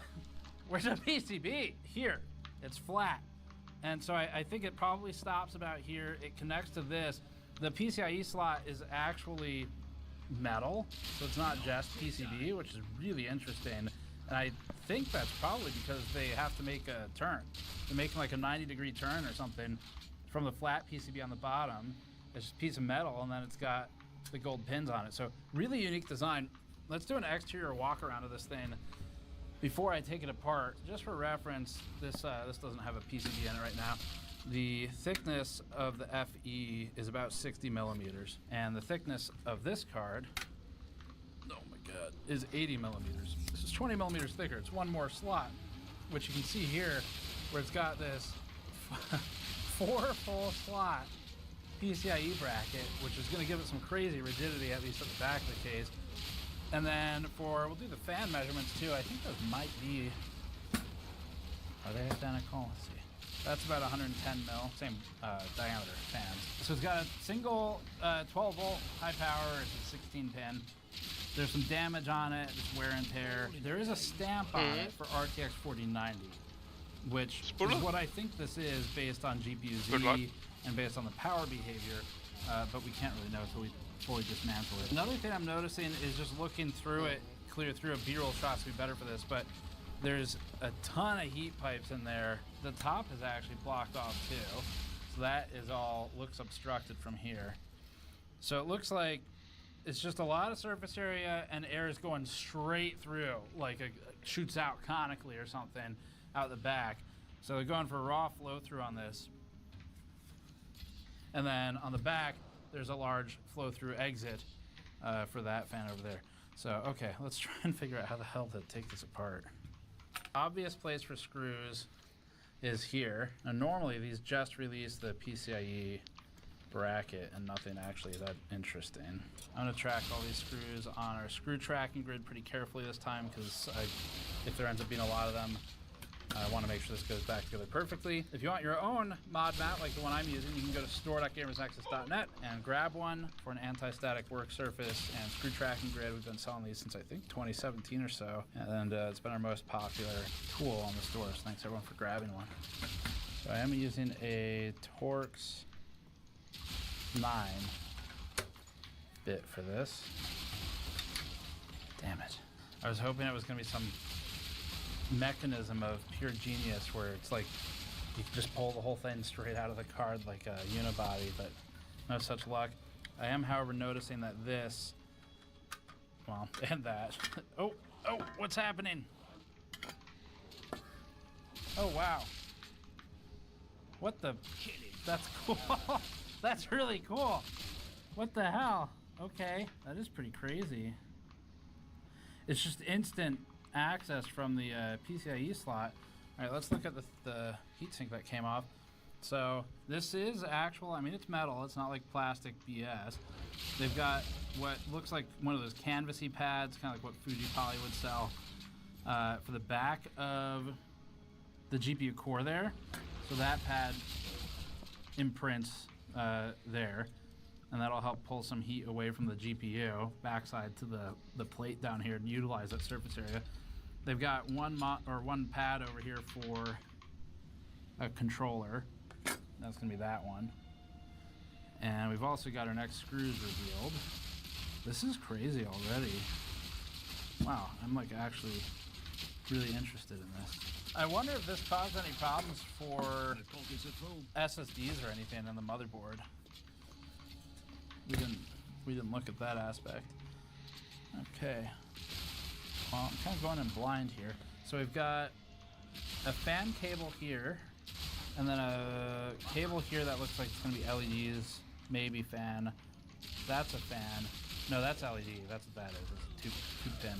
So that's LED. Maybe this is control, and then that's another fan. So we're going to disconnect all those first. I should mark these. Okay. There it goes. Okay. Let's start over here. That's a Phillips. I have to track all this stuff. This is like so abnormal. Wow, they changed the bits everywhere. So it was Torx 9. Now it looks like it's like a Torx 6 or something. It's like a different screw everywhere I go. I know it's a prototype, but still, it's creating anxiety of having to remember all these. These two I just pulled out are slightly different. The same bit size. I can see there's a loose board in there right now. When this one comes off, something might fall in. We'll see. Okay, so I think now we take the. I mean, that's going to be like what the actual cooler is. I'm interviewing Malcolm from NVIDIA, the thermal engineer, in 2 days, and he doesn't know I'm doing this right now. And I am going to ask him questions, and PR is going to be very nervous. All right, so leaf spring retention, that's actually kind of bulked up down here. So, I mean, they're doing a lot of really small changes in places and then some really huge ones, but this is one of the nicer retention mechanisms I've seen on a GPU. Config 2. That's interesting. Okay. So this, you can see there's like basically wires. I can't tell yet if it's a PCB or wires. Here that all the traces are feeding into, and then they're making that 90-degree turn. So we're gonna have to try to figure this situation out.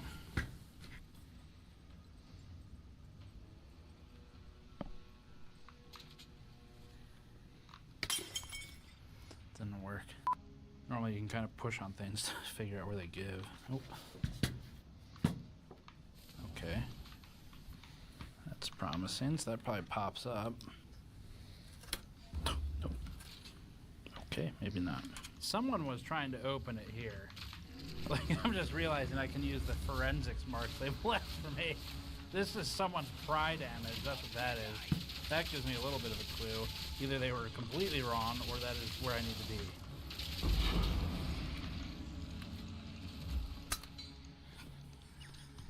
Ooh. This is why plastic ones are good. Because then you break the thing that doesn't cost anything. This has to come off, I think, before the rest. There's a really tiny gap in the shroud here. And then there's another one over here somewhere. I can't see it from where I am. What do we do about the middle piece? There's pry marks on this. I was just poking at this before. This is a big puzzle. Where were those other? There's screws somewhere, right? Aren't there 2 screws somewhere? There's these 2 screws.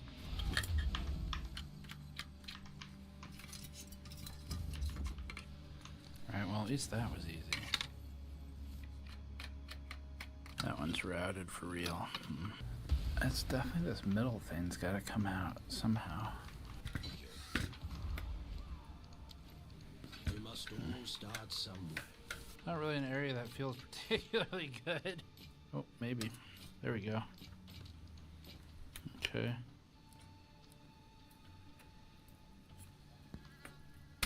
Alright, let's see if we broke anything. Oh no, it needs to go like up and back. Let's find a strong inductor.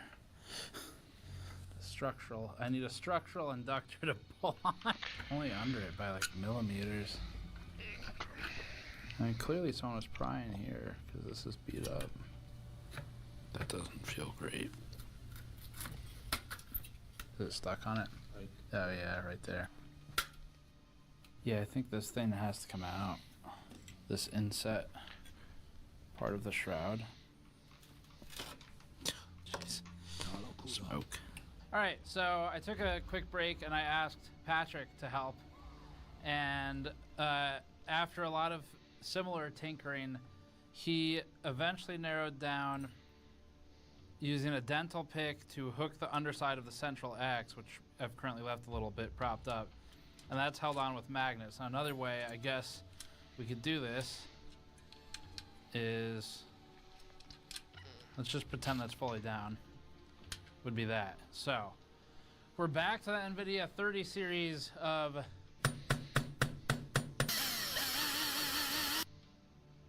fucking magnets. How do they work? But now maybe there's access to this card. 2 Phillips heads to pull. Hopefully this just gets us into like situation where we can pull a PCB.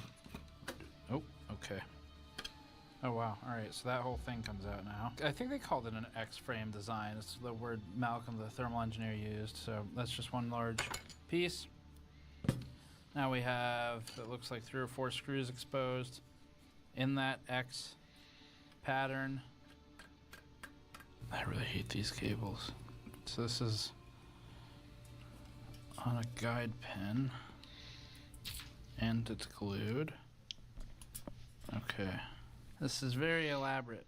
So another set of screws. So there's a bunch of interlocking plates in here. Oh, there's another one. And there's more screws down there. Those look like Torx. Finally made it. Okay. The most annoying piece is now gone. Alright, so wow, that's a hell of a pattern. Look at that. Oh, anyway. It's a small fin stack at the bottom here.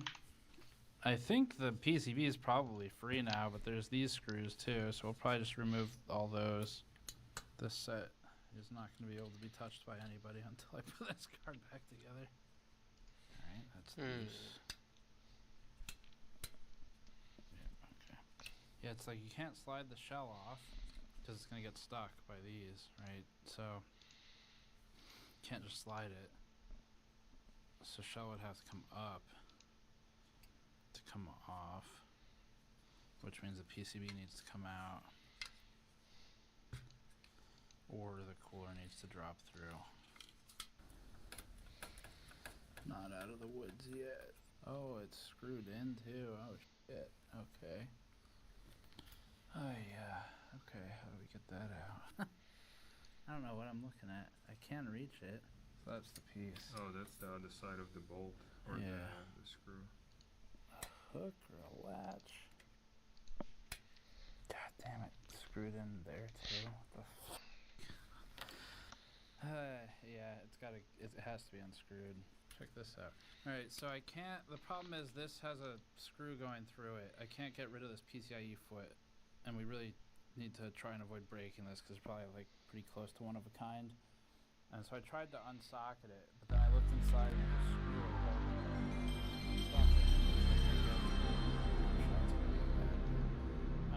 I found a screw in here, and so that screw in there is what we need to take out next. That might allow us to remove this little cover guard.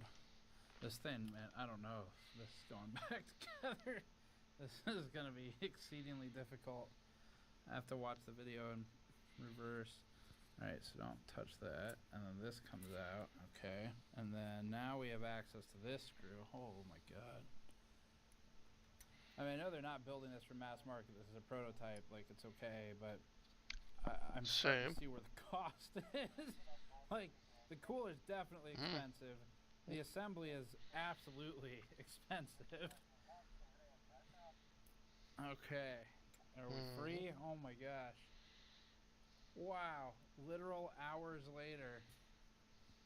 Let's see if we've managed to do that without breaking anything. We're good. Okay, so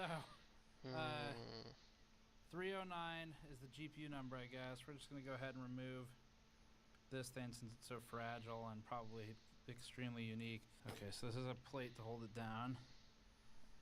That's alright. That's, and then is this just a socketed thing? So what they're doing is there's no PCIe slot traditionally. I mean, there kind of is, but the way they're getting it is by using this interface with a ton of tiny pins in it to seat this connector on top of it, and then you've got this metal foot, PCIe foot, with the typical gold pins and the support foot and all that. So that's all standard. I don't know if they chose metal because it was custom and that was easier, signal integrity or rigidity. I'm not sure what their reasons might have been. Thermal, there's a lot of reasons. I would guess mostly comes down to what uses that process already. So, all of that to unveil what is actually a pretty heavy, tiny PCB. This is a very thick PCB. I don't know what the layer count is, obviously. But, guess we can wash off that die. And that's a PTM, I think, on it. Let's just clean that up. Right, moment of truth. Pretty sure it's a 4090 based on software, but it could just be that there's no driver that exists for what it is. Well, I don't know what the fuck that is. That's not a normal SKU. Taiwan manufacturing, that's the TW. 2221A1 U8B034. This is unfortunately not an identifier that would be known to the public. I'm going to look this up. This is so heavy. Everything I'm showing today are very heavy. Well, I'm having trouble finding a reference to this. This testing process for something like this is difficult because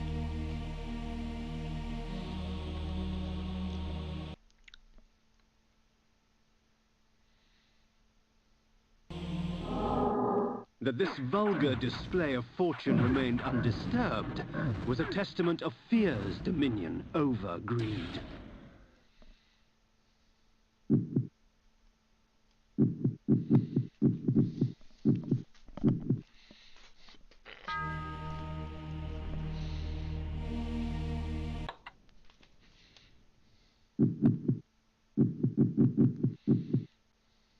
spiked mace.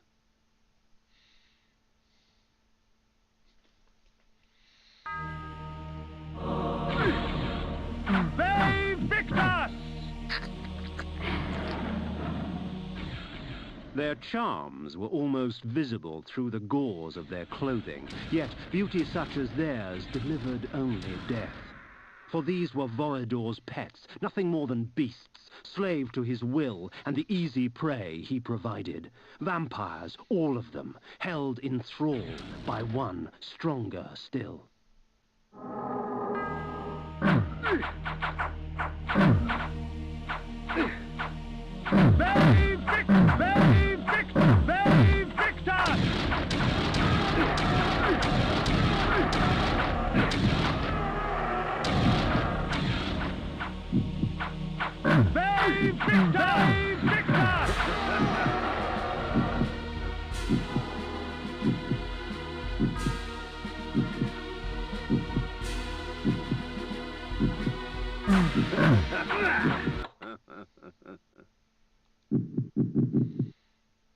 Flame sword.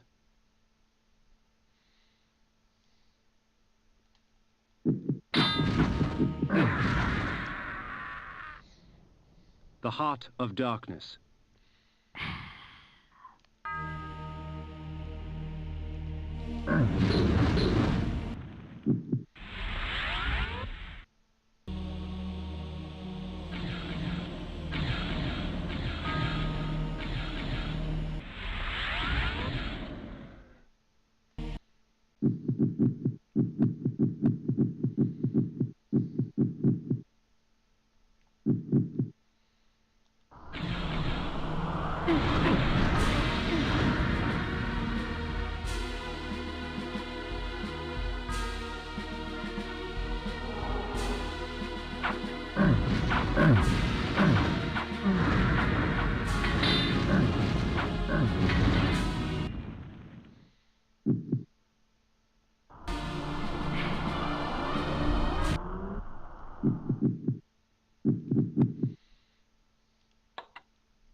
The heart of darkness.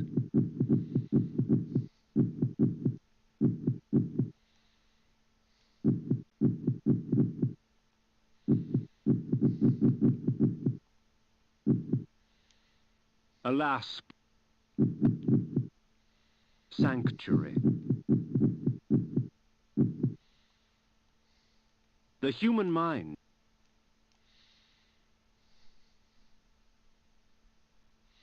Oh, please, help me, kind sir.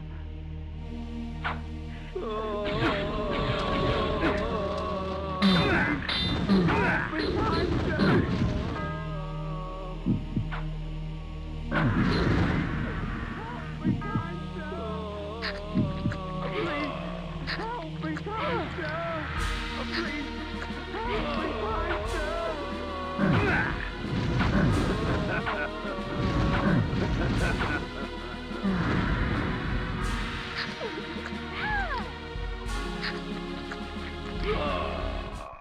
Vorador's pantry, a vampire's feast.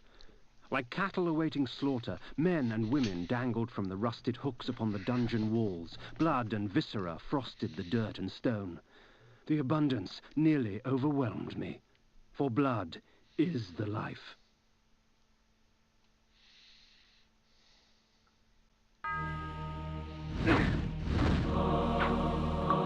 My enemies are quite vicious, and the Chaos Armor extracts from them a heavy price for their bloodlust.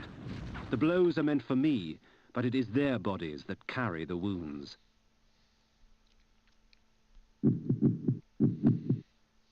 Chaos Armor.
Do they respawn?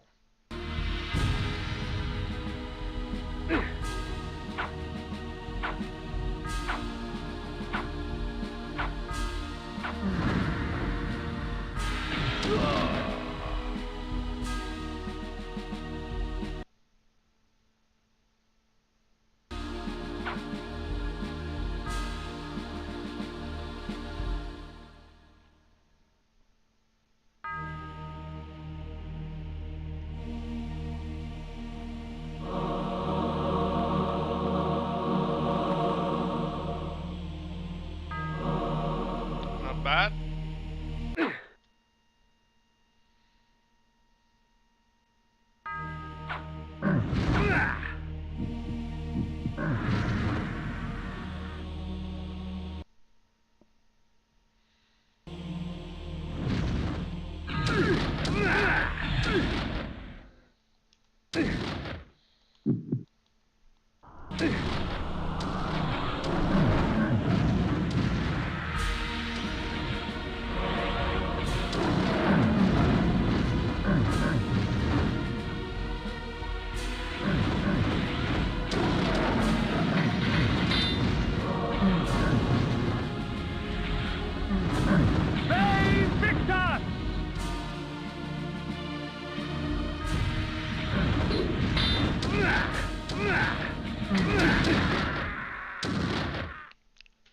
The Heart of Darkness.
Bay Victor!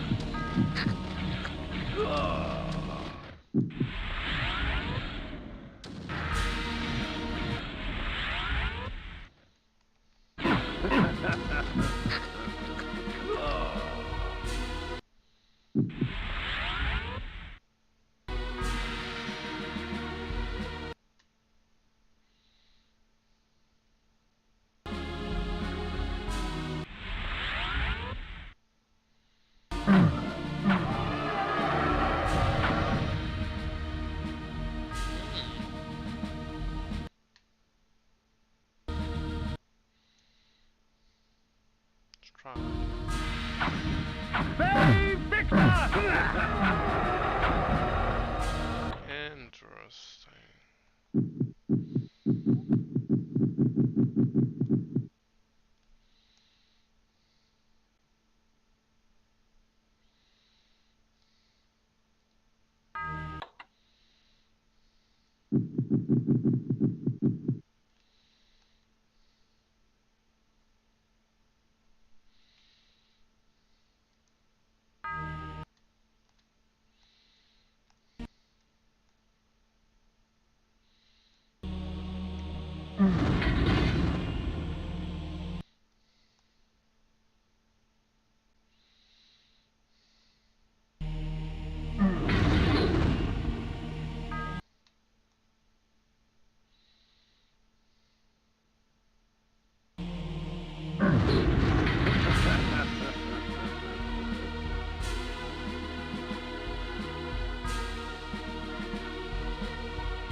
Don't bathe in the blood of others. This spell is especially useful in the face of multiple combatants. Beware those with tainted blood.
The room I had entered had but one purpose: the torture and execution of human beings for the sadistic pleasure of its engineer.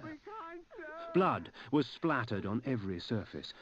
The dread and agony of victims past still echoed through the lethal walls. A symphony of terror and agony filled the air. Then, from amidst the cacophony of screaming souls came the perverse laughter of the vampire himself.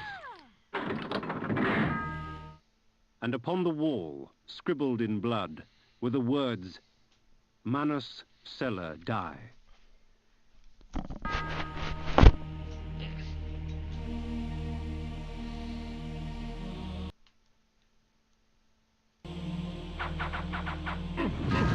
They fix us!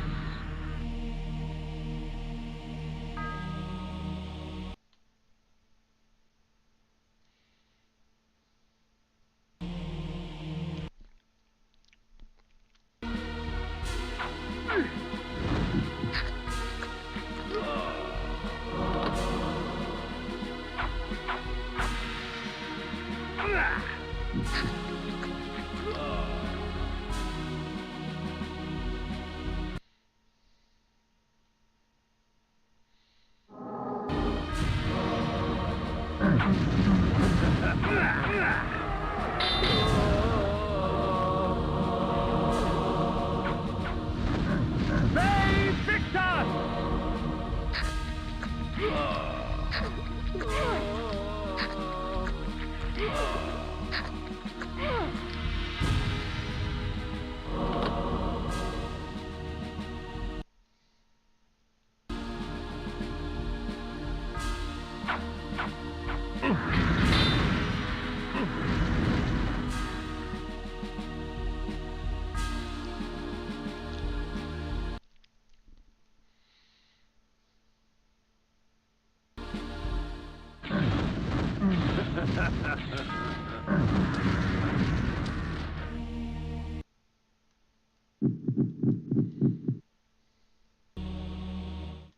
Amongst Vorador's possessions, I found an ancient chronicle.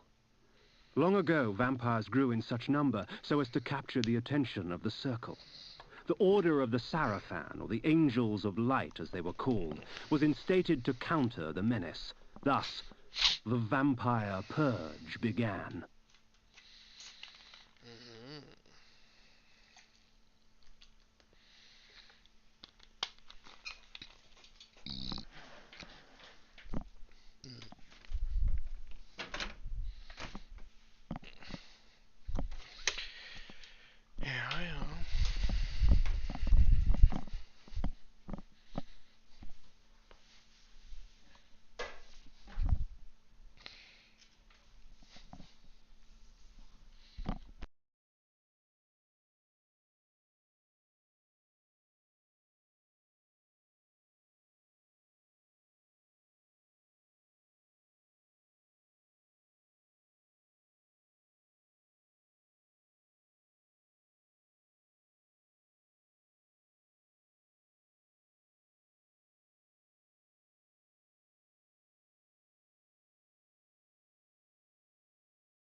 What is bigger than Belgium? Jesus.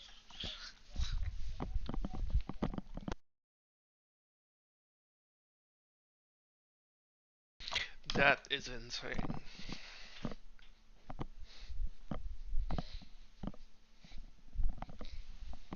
Actual insanity, Jesus Christ. And they predicted it last year.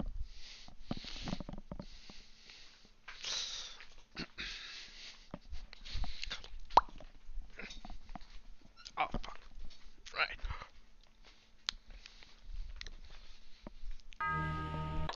Ah. Spells. Mind control.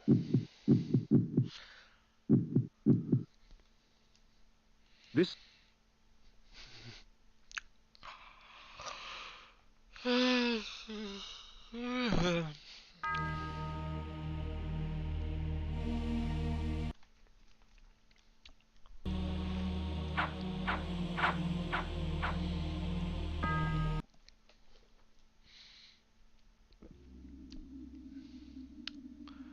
Bruh. I'm just do this.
The tapestries wove a tale of chaos ignited, an orgy of fire and pain. Undead beings with rotted skins caked with sulfur and ash beckoned at me through a burning abyss. Their tortured stares were a testimonial to the price of weakness. Their fate would not find me. Yet blood calls to blood.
Oh, save point. Blood Omen. Nee, nee. Nu ben ik Blood Omen aan het spelen. Legacy of Kane.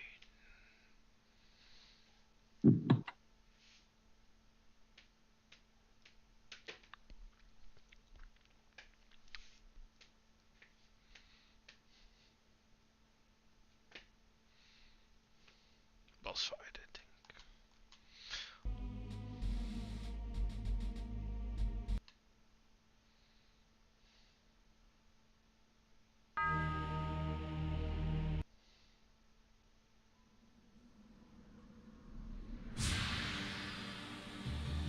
In the bowels of that black forest, I found something worse than hell. A vision of what I was becoming. It's not often I see one of our own, especially one as young and foolish as yourself. Nonetheless, drink. Drink deep and indulge your gift. Gift? Vorador thought my curse a blessing. That we were gods.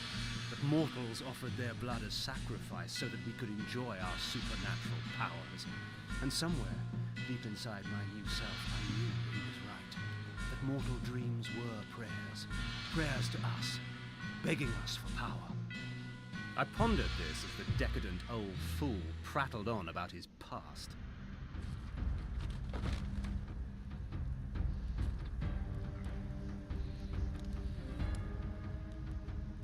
A boorish account of how he defeated Malek of the Sarafen and took his vengeance upon the Circle of Nine for supporting the Sarafen Holy War to exterminate us.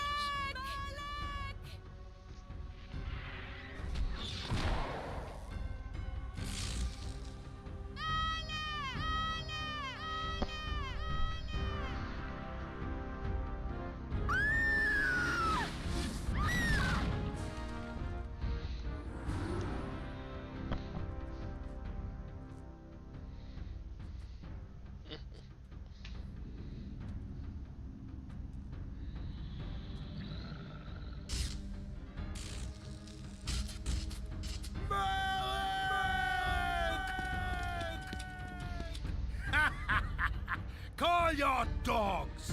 They can feast on your corpses!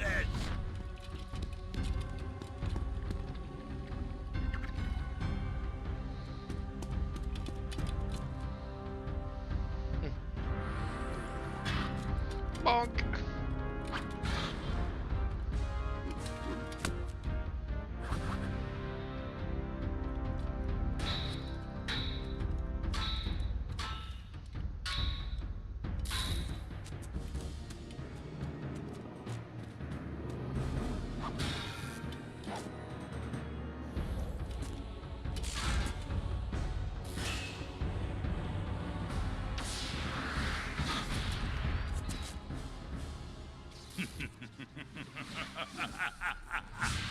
After slaughtering 6 of the sheep, I defeated their pathetic little shepherd, Malek. Since then, our kind has not bothered with the cattle, except to feed. And I suggest you do the same. Meddling with the affairs of man can do us no good. Sarafan witch hunts are much too tedious to concern ourselves with. Am I understood, Cain? Good. Take this ring. If you ever need assistance, it will summon me. Despite your youthful arrogance, you amuse me, Cain. It would be such a pity to lose you to the abyss. Now be gone!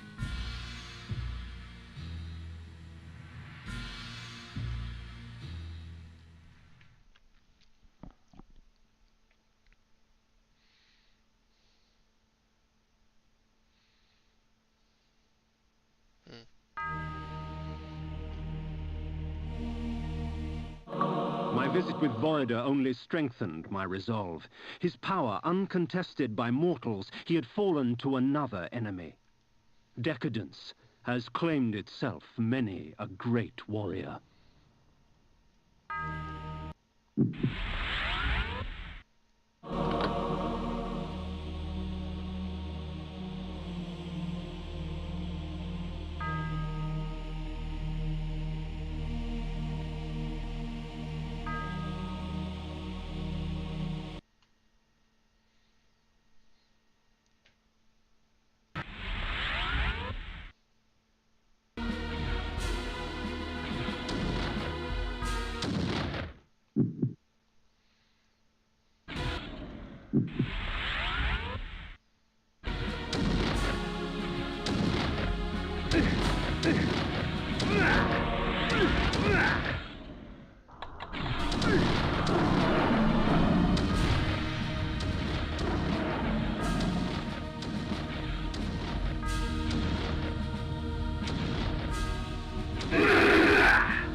Save Victor! Oh, please, help me, kind sir!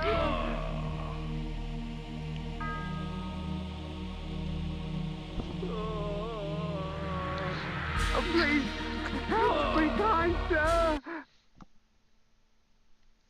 What is?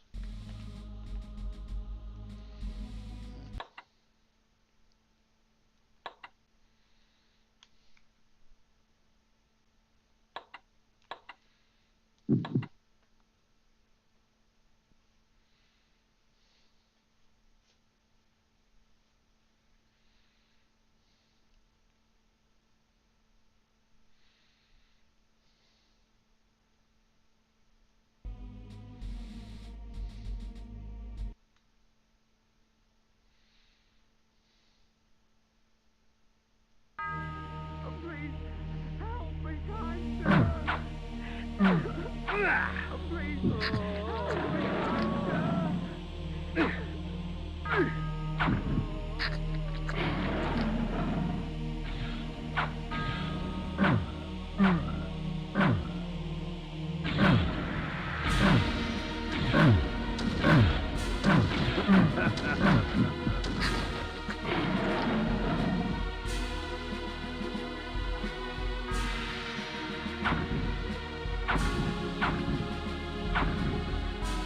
Save Victor!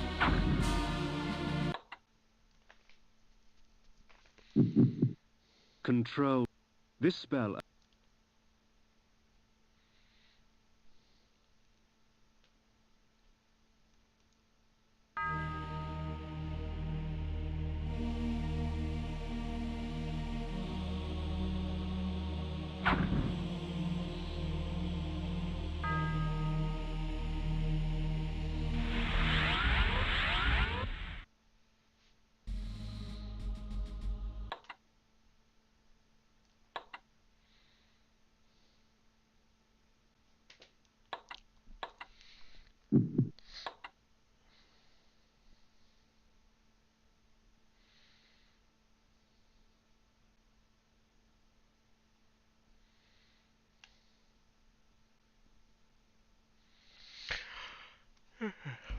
I'ma call it.